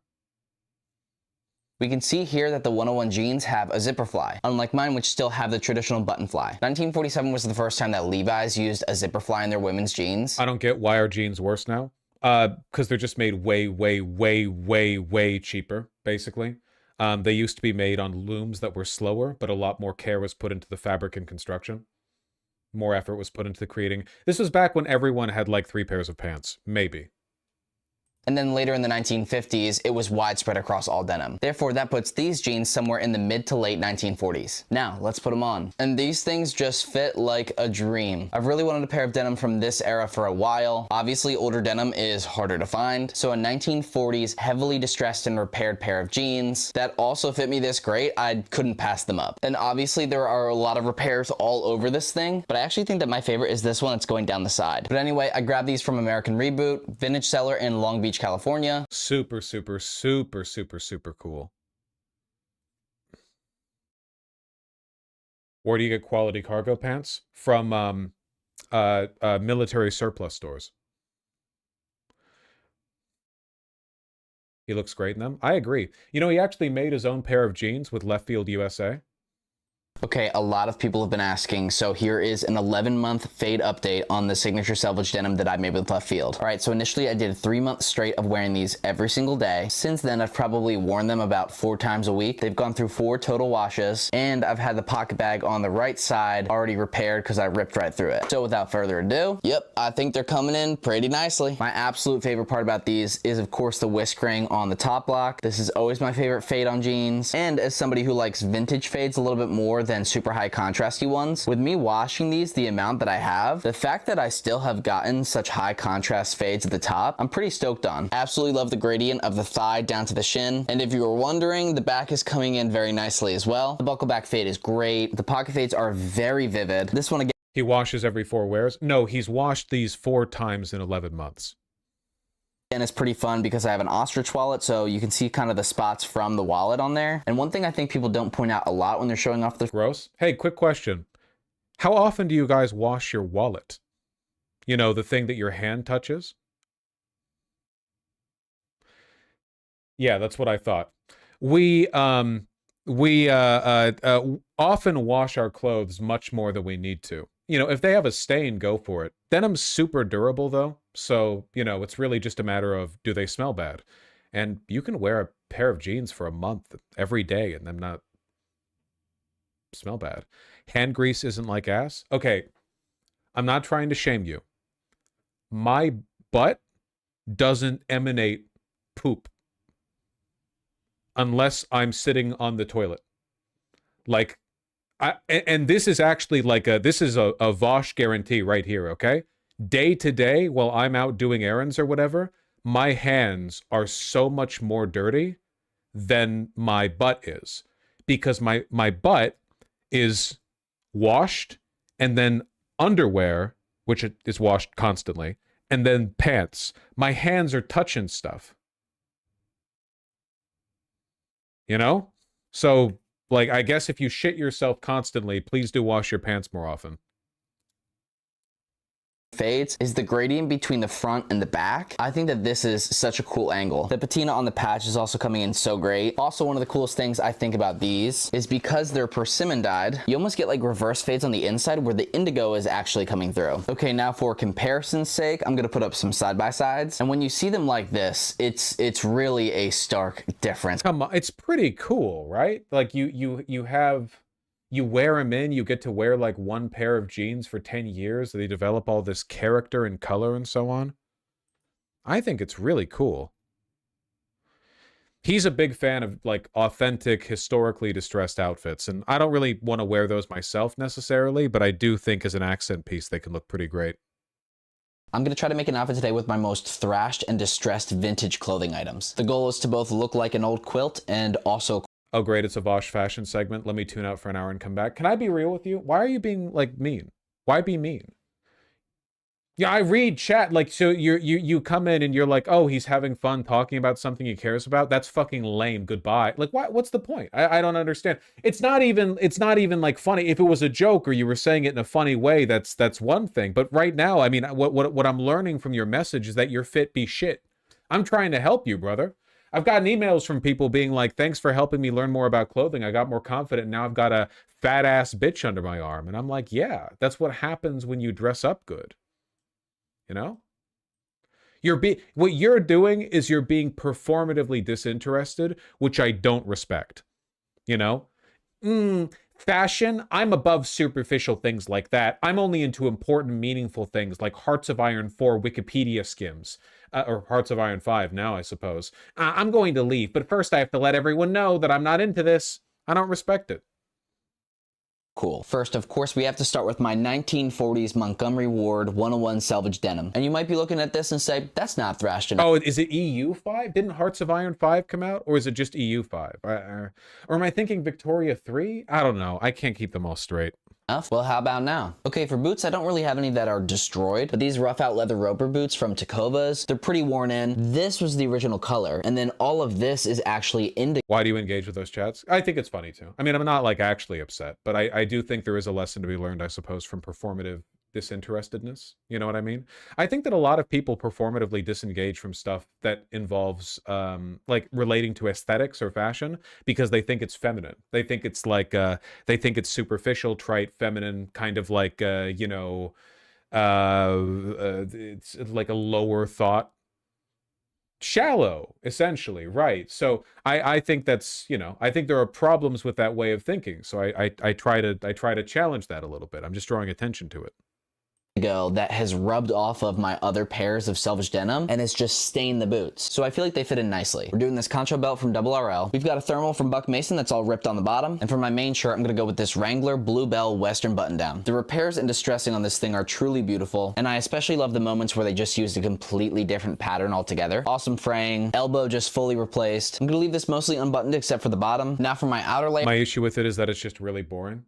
Well done. You know, the other people who were performatively disinterested were doing it in a low IQ way, but you've threaded the needle. You found a novel way of being performatively disinterested.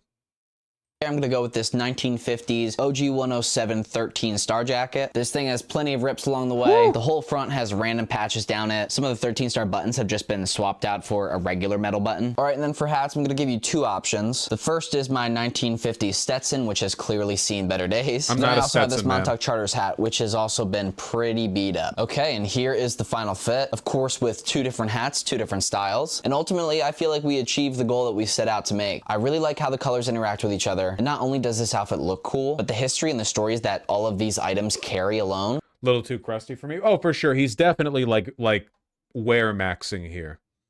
You know? Looks good.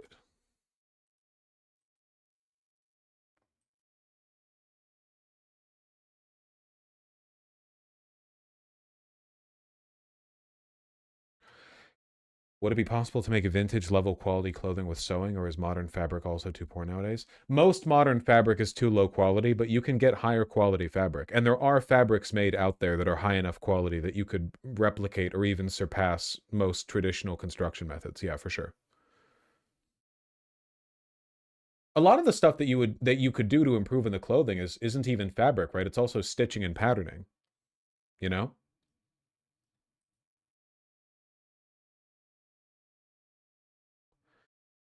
I do think it's a bit superficial, shallow, yes. While we're talking about what you think, do you think it makes you look bright to fall into the trap that I set on the ground and then wrote on like a permanent marker on a little white cardboard sign next to it, trap? Like when I'm making fun of people for performatively demonstrating disinterest, do you think that stepping into it, folding your arms and looking up at me makes you look better? The point, I mean, the thing, sorry, I understand a lot of you guys aren't very socially competent. What I'm trying to indicate to you guys is that I think it's rude to say, I find this boring, when I'm clearly happy about something. I don't need to know that. And I'm also saying I don't find it interesting. Like, your disinterest isn't of interest to me. It's tedious to me. That's what I'm saying. So I'm giving you the opportunity to understand what my preferences are in my chat, without explicitly condemning your behavior. See, I'm doing it in kind of a fun, peppy way, you know? But sometimes people don't get it, you know? Sometimes people are like, well, I'm being challenged. It's crazy. Yeah, hold my beer shit. Exactly. Boop. Rootin' tootin'.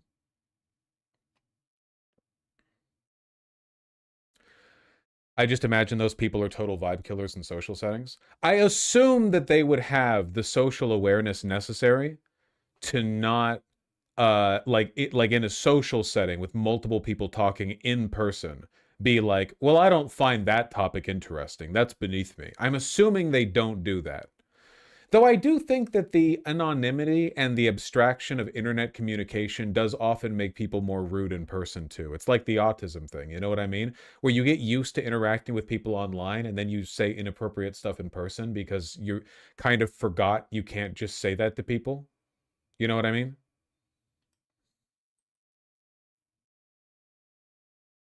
I just want everyone to get along, personally. Well, that's fine. I only had one other thing on my list right here. I am exerting so much effort to not snatch a hand-knit Mon Italy sweater. They just restocked a bunch of them over at No Man Walks Alone. Yes, they're obscenely expensive. They're hand-knit. They're super, super cool.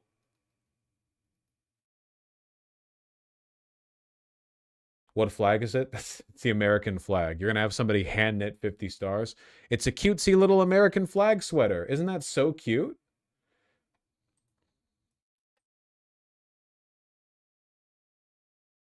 Look at that.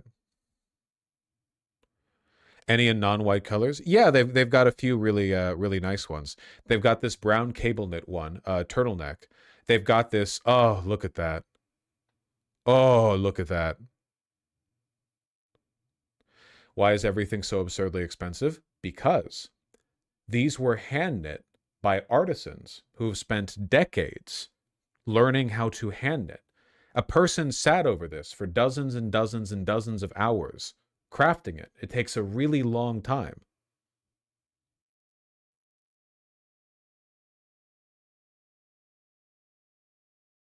It does not get that chilly in Seattle. I'll decide that.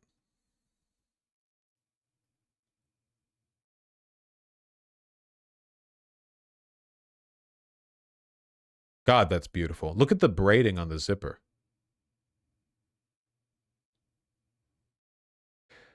For those prices, they better be knit by artisans that aren't being exploited, though.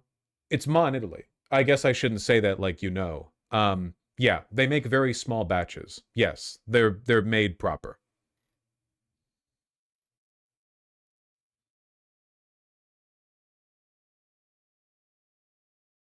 Ma in Italy. Yuki Matsuda's fresh vision for menswear, always through the prism of vintage Americana. Do.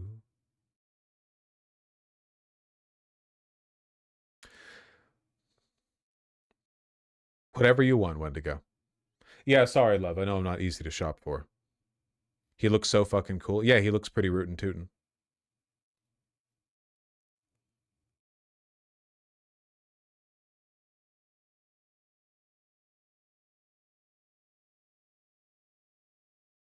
Oh, I want it.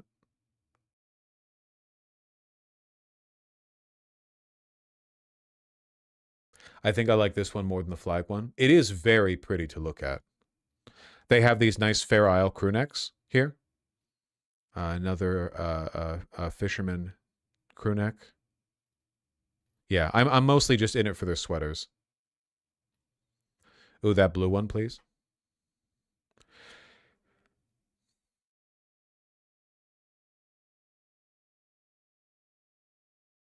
Really like that one. I like this one a lot too.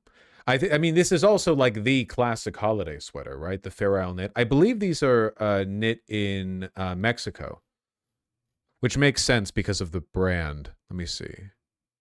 Yeah, I made the Camula. I think Camula is a sub-label within Mon Italy, or like that's one of their production facilities in Mexico, and so everything from them is going to be, you know, Mexican, right? It's gonna be made there. It makes sense because they have some huaraches down here. Yeah. Which are also beautiful. Mexican sandals.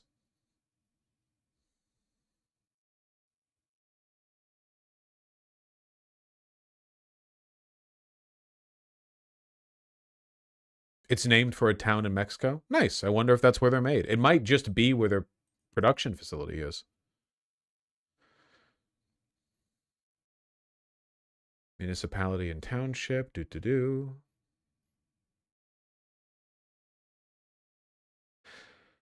Women often make traditional clothing, blankets, and souvenirs that include Zapatista-related items. Huh.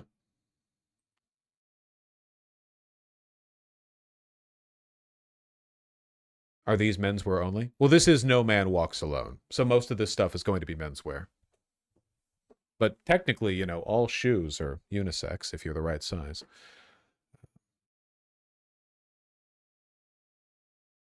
How do you find out if the shit's authentic? Because I worry about the issue of buying something expensive and it's just some guy taped a name over a Foot Locker shoe. Well, you have to learn which brands to trust, you know?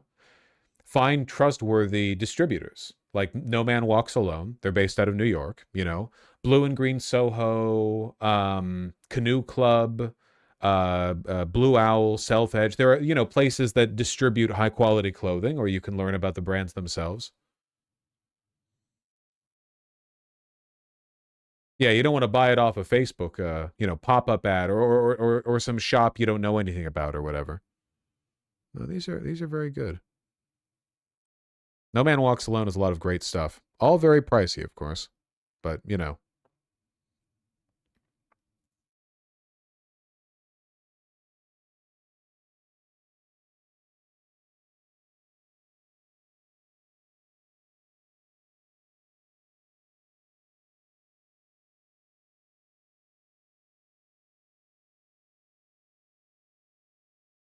I have that.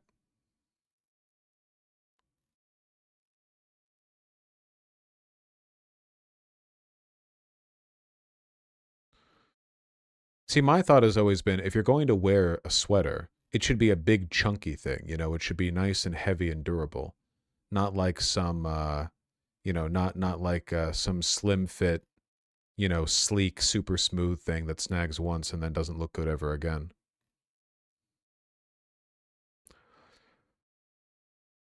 Not as a layered item under a blazer. You can wear a chunkier sweater under a blazer. What was that terracotta one at the top? This, or did you mean the previous page? That? Oh, you did mean that. A skipper polo. A skipper collar on a polo means that there are no buttons. The collar placket just hangs open like this. That's what a skipper polo means. And it's got this... Oh, it's silk. 100% silk. Well, that's got to feel incredible. I don't own anything made out of silk. I don't know anything about this developer. What am I saying? This designer, maker.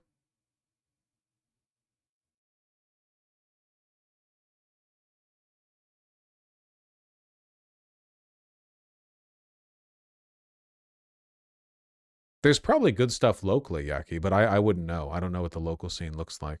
He looks racist in a good way. Thank you. Thank you.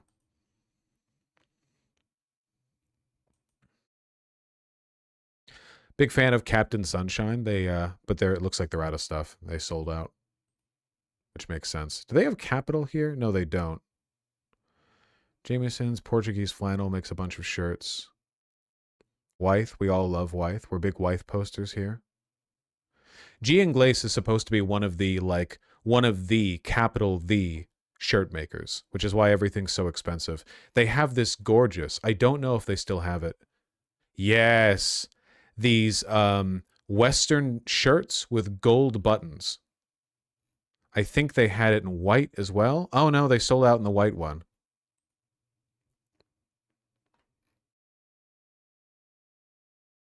Absolutely beautiful. Their Western shirts are a lot dressier, so you could wear them under a blazer pretty well.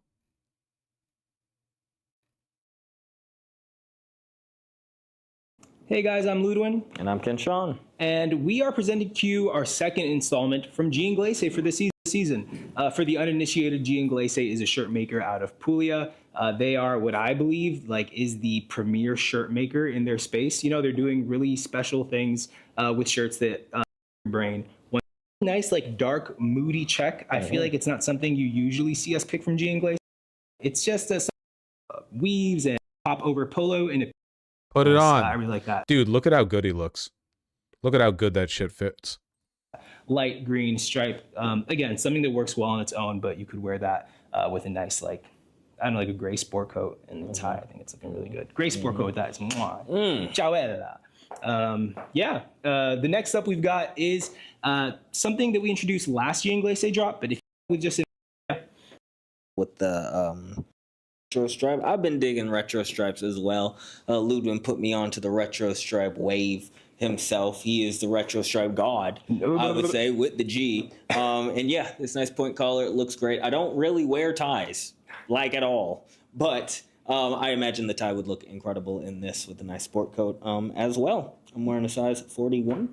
Yeah. Yeah, the sizing to mention, he's wearing a 41. It is a Italian neck size, so it's going to be the neck size in centimeters. So just take your usual size in centimeters. You can convert that from inches. There are pleats on the side that vintage, retro-y inspired, and yeah, has a little bit of attitude. Yeah. I like it a lot. Yeah. I think this is actually a stripe that we had in a work shirt in this to Miami or something else. Especially for the fall winter, that waffle is going to be so damn fashionable. Would those shirts be too heavy for seersucker? The shirt he's wearing looks incredibly light, so probably not. No.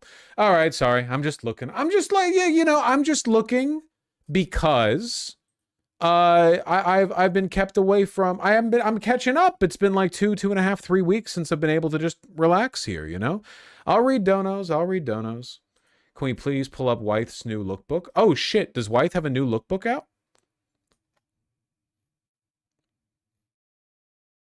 Man.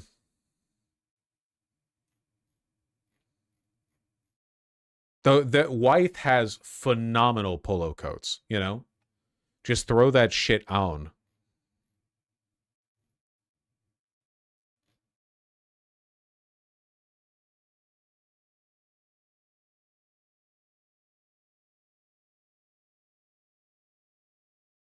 Hell yeah, brother.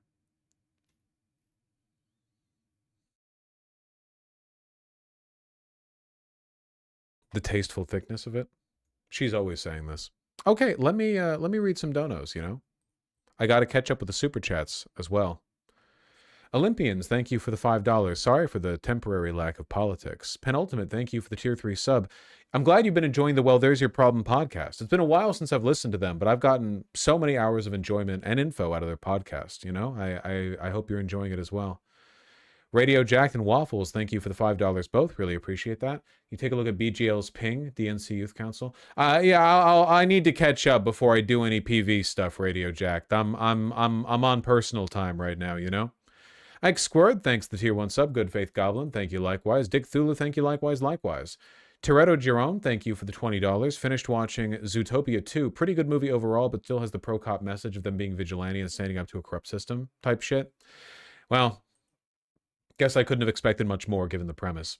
Curvy Driftwood, thanks the $5. Here's a pic of my dad in the late 40s. He was an NDN cowboy. Yes, they existed. God damn. They really don't make them like they used to, huh? People used to dress so much better. And it's not because we dressed more formally. It's because there was real cultural import to what we wore, and fast fashion hadn't been invented yet, you know? God damn, that looks sick. Punkmud, thank you for the $5. I enjoy the fashion segments. Well, not really a segment. I just wanted to talk about it, you know? Leafar, thank you for the $5. Played Prime 4. You can tell Sakamoto wants the Fed Force to be a thing. He even got ex-Halo devs to help him, but Halo was not Prime. Ugh. I don't know how I feel about that. That's pretty lame. You know? When the original creator wants to take their magnificent art in a direction opposite the way it feels like it should be taken. Sake, thanks to the 5 tier 1 subs. We desperately need the Vosh fashion doc. I will make a Vosh fashion doc when I am happy with how I dress. But for now, we're not quite there yet, okay? Trust me.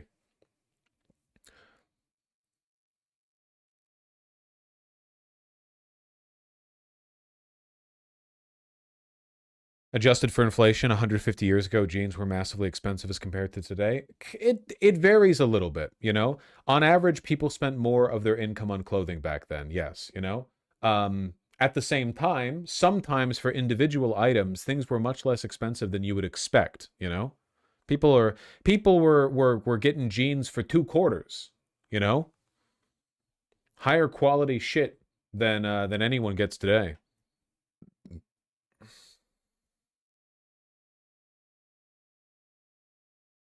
Orbital Lizard, thanks the tier 1 sub. I live in Indiana. I like looking at electrical pylons for fun. Well, that sounds fun. AK 4'7". Thank you for the very kind $50. Hey Vosh, hope you're having a good day. A game I recommend playing is Total Chaos. The remake came out recently and it's a lot of fun. Hoorah Marine Corps. Total Chaos. I don't know if I've heard of that one. Total Chaos on Steam. Psychological horror game. Oh, I think I saw this. While I was skipping through my recommendeds recently. Though I didn't pay it much mind because I tend not to play first-person games. Okay, I'll keep it in mind. Thank you. Thank you. Jazz Dog, thank you for the $5. Yeah, get into cleaning and remodeling. You know, I did some cleaning over here. The background's different. I moved some stuff around. I think it looks better. Maybe you can't appreciate it much because it's not in focus for the camera, but I appreciate it more. Everything helps, you know?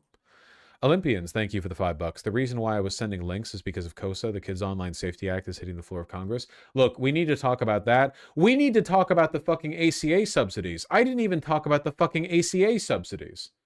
I forgot. It was the main thing I put on the stream title, and I forgot. Well, I'll be here tomorrow.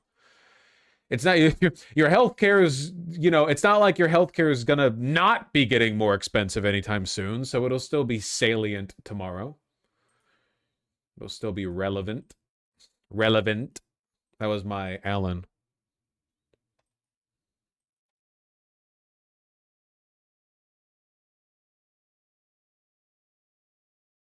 All right. I need to go back a little while.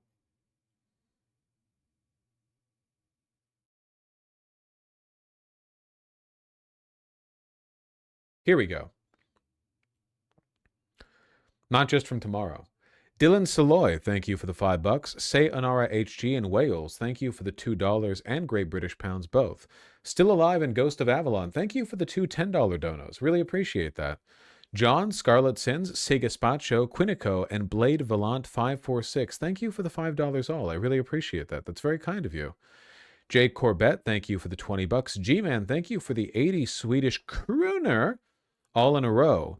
Matt North and Taijirai, thank you for the $10 both. Really appreciate that. Thank you, thank you, thank you. Steve Kornecki is the best bottom and MSNBC has to offer. I can see that. Lyric XOX, Quinico, and Andrew Fritz, thank you for the $5. Videonology, thank you for the $2. And Forever Sophist, thank you for the 500 yen.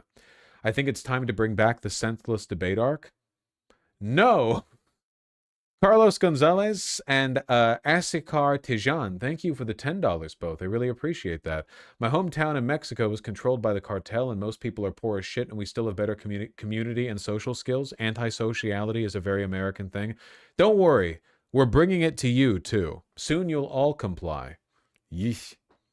Still Alive, thanks the $5. Isabi, thank you for the $2. Defunct, Lucian G, and Killer Tofu, thank you for the $5 all. I really appreciate that. Thank you, thank you. Thank you, thank you, thank you.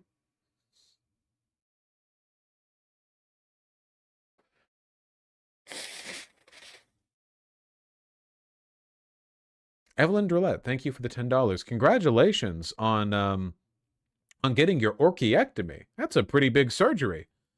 Feels like I got kicked in the balls, but I don't have to worry about losing my hormones anymore. Yeah, that's true. That does reduce the likelihood of testosterone somehow magically finding its way into your body.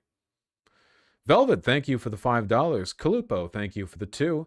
Askatar Tejan, thank you very kindly. And Robert Field, thank you both for the $10. Man, I remember reading Robinson Crusoe in 6th grade with zero difficulty for my school's advanced reading program. I weep for the younger folks. Yeah, we'll whip back around eventually, you know? Victoria Scarnosaurus, thank you for the $5 and $10 donos. Really appreciate those.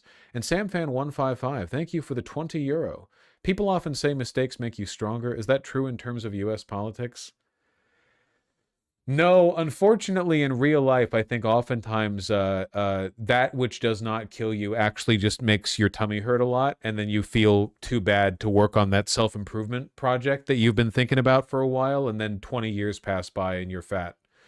You know, hey, just in real life, unfortunately, it doesn't always work out that cleanly. Yeah, you gotta fear the tummy ache, or the headache, and, you know, a bunch of other aches. Hey, my love, would you mind putting on 2 cups of rice? Brown rice, preferably. You have to prop the door, it'll swing shut. Come here, you. Speaking of being fat,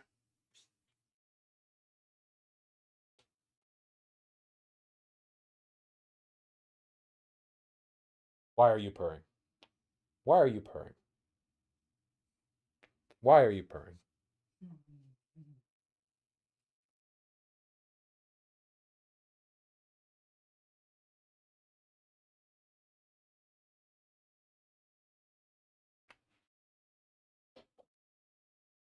All right. You are not purring. Why are you not purring? Just woke up. Just woke up? Why are you not purring? Why are you not purring? Why were you zooming so much at the beginning of stream? You had the dang zoomies.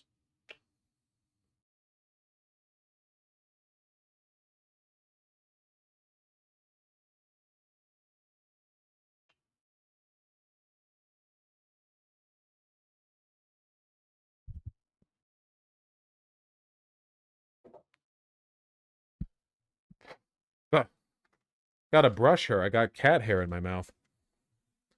All right. What were we on? Super Chats? Robe, thanks the $5. Jay Rankin, thank you for the $5. Bosh, I was planning to talking to my girlfriend and about meal plans one night. No Google or using my phone. Then I started getting ads on Facebook. Scary. It's a real thing. I'm getting real tired of the people who, when this gets brought up, they're like, I bet you Google searched the topic in your sleep. Like, no, we know the phones are listening to us all the time. It's not crazy schizoid shit or whatever. It's not like people are listening in or whatever. They're just, you know, always filtering for keywords to sell you shit, right? It's real nasty.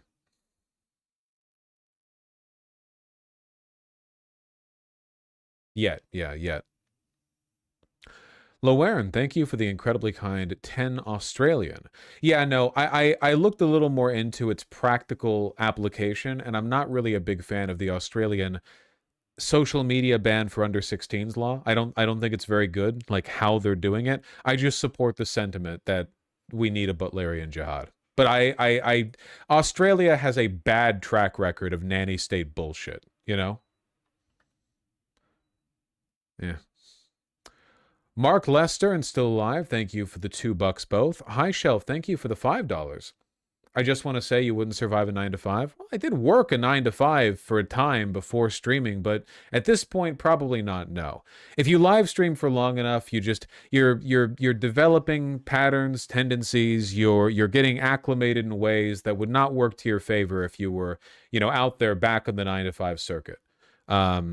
It's you know those signs that say you shouldn't feed the like the wild raccoons because you're making them dependent on human beings. They'll no longer be able to forage for food to survive in the wild. That's basically what's happened here. You guys are the people feeding the raccoon. I am the raccoon.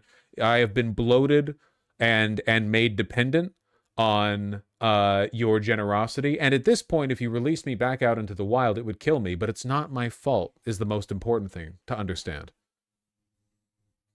It's not my fault. Hello, River. Oh, she's activated again. She's clawing at the rug. Victorious Gardenosaurus, thank you for the very kind $10. Rescriptor, thank you for the $2. Welcome back. And with the $5, inherently, the party can't do anything effectively because they're all stockholders and CEOs. They can't actually afford to risk it all. Yes, to a large extent, the financial, like the fact that it's all tied into capital means they can't really venture much without risking their hoards, you know? Terminal Sanity, thank you for the incredibly kind $10. Yeah, it is true that if you bought gold 10 years ago, you'd be pretty well off now. You know, stuff like that's always a gamble, and I'm not a gambling man, but people are going to be probably looking away from the US dollar in the near future as things loom towards collapse. Willie Jean, thanks the $2. S+ stream today. Well done, streamer. Thank you. I feel like today's stream was pretty good too. I enjoyed it. I think it went pretty well. Rescriptor, you then sent a bunch of $2 donos. It's a desolate wasteland here in Indiana. Rare Indiana W. It's because of Pence is my fringe theory and a fashion segment score. Please don't stop the segment. I'm learning so much. Hey. Thank you very much. Look, I'll do a proper fashion stream when I'm comfortable with how I dress, you know? At the moment, I still feel like I have a lot to learn. My opinion is that, like all artistic ventures, like anything else that involves aesthetics, it's easy to jump in too early and fuck everything up. You need to have a good intuition or a good sense for what looks good, and once you have an idea of how to mesh your aesthetic sensibilities with your body type, because you're dressing yourself, right? You have to accommodate your own form. You can make magic happen for very little money. You can go to a thrift store and come out with a whole new wardrobe and look fucking phenomenal. But that's not a skill that I have yet. So when I have that skill, I'll speak more confidently. Gun Invalid, thank you for the very kind $5. And Rescriptor, thank you for the $5.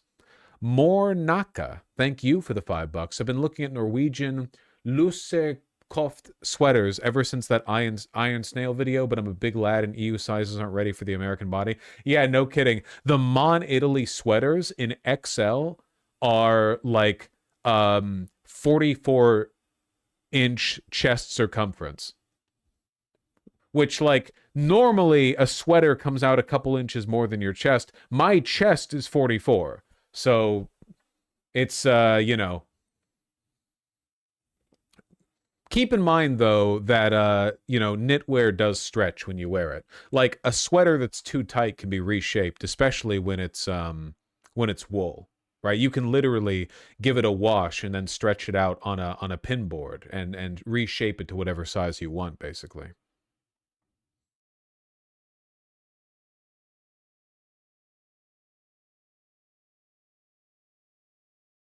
Yeah, you want to buy an outfit. Buy a wardrobe, but don't buy individual pieces.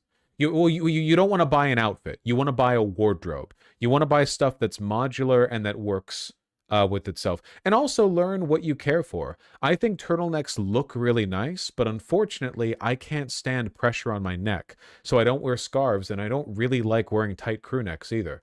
Turtlenecks are probably out of the question for me. So even if I think they look nice, you know, I'm probably not going to wear them if I buy them. Rescriptor, thanks the $2. Yeah, I'm into thrifting and modifying punk culture. Yeah, it's great. You can, if you know what you're doing.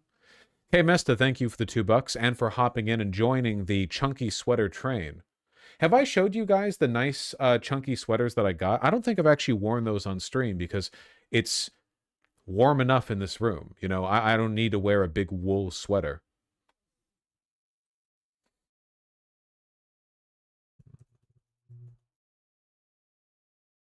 Don't think so? Here.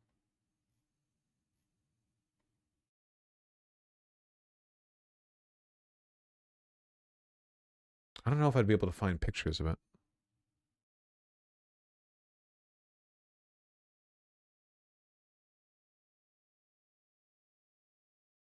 Yeah, I can't find pictures of it. Well, that's fine. I need to go anyway. Sake, thanks the 5 tier 1 subs. Even just a list of Vosh-approved clothing sources would be amazing. Again, for me personally, for one, everything's approved, right? If you want quality, there are ways to look for that in thrift, but you can also go to distributors of high-quality clothing, you know?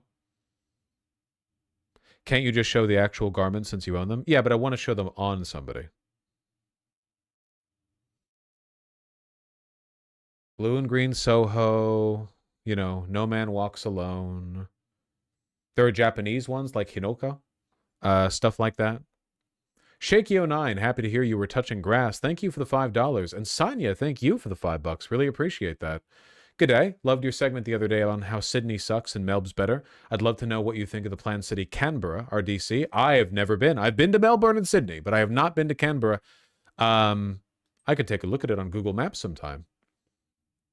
Kakao Win, thank you for the 660. Is it ethically neutral or acceptable to be racist or homophobic or ableist towards ICE officers? If you're funny with it. That's always been the rule with racism or whatever. If you're funny with it, I'm sorry, I have a cat hair that's like itching me. If you're funny with it, it's allowed. But if you think you're being funny with it, you're probably not. It's a difficult line to walk. What's your favorite color palette to wear? I like autumn colors. You know, I like reds and oranges and dark, you know, sort of desaturated greens, stuff like that.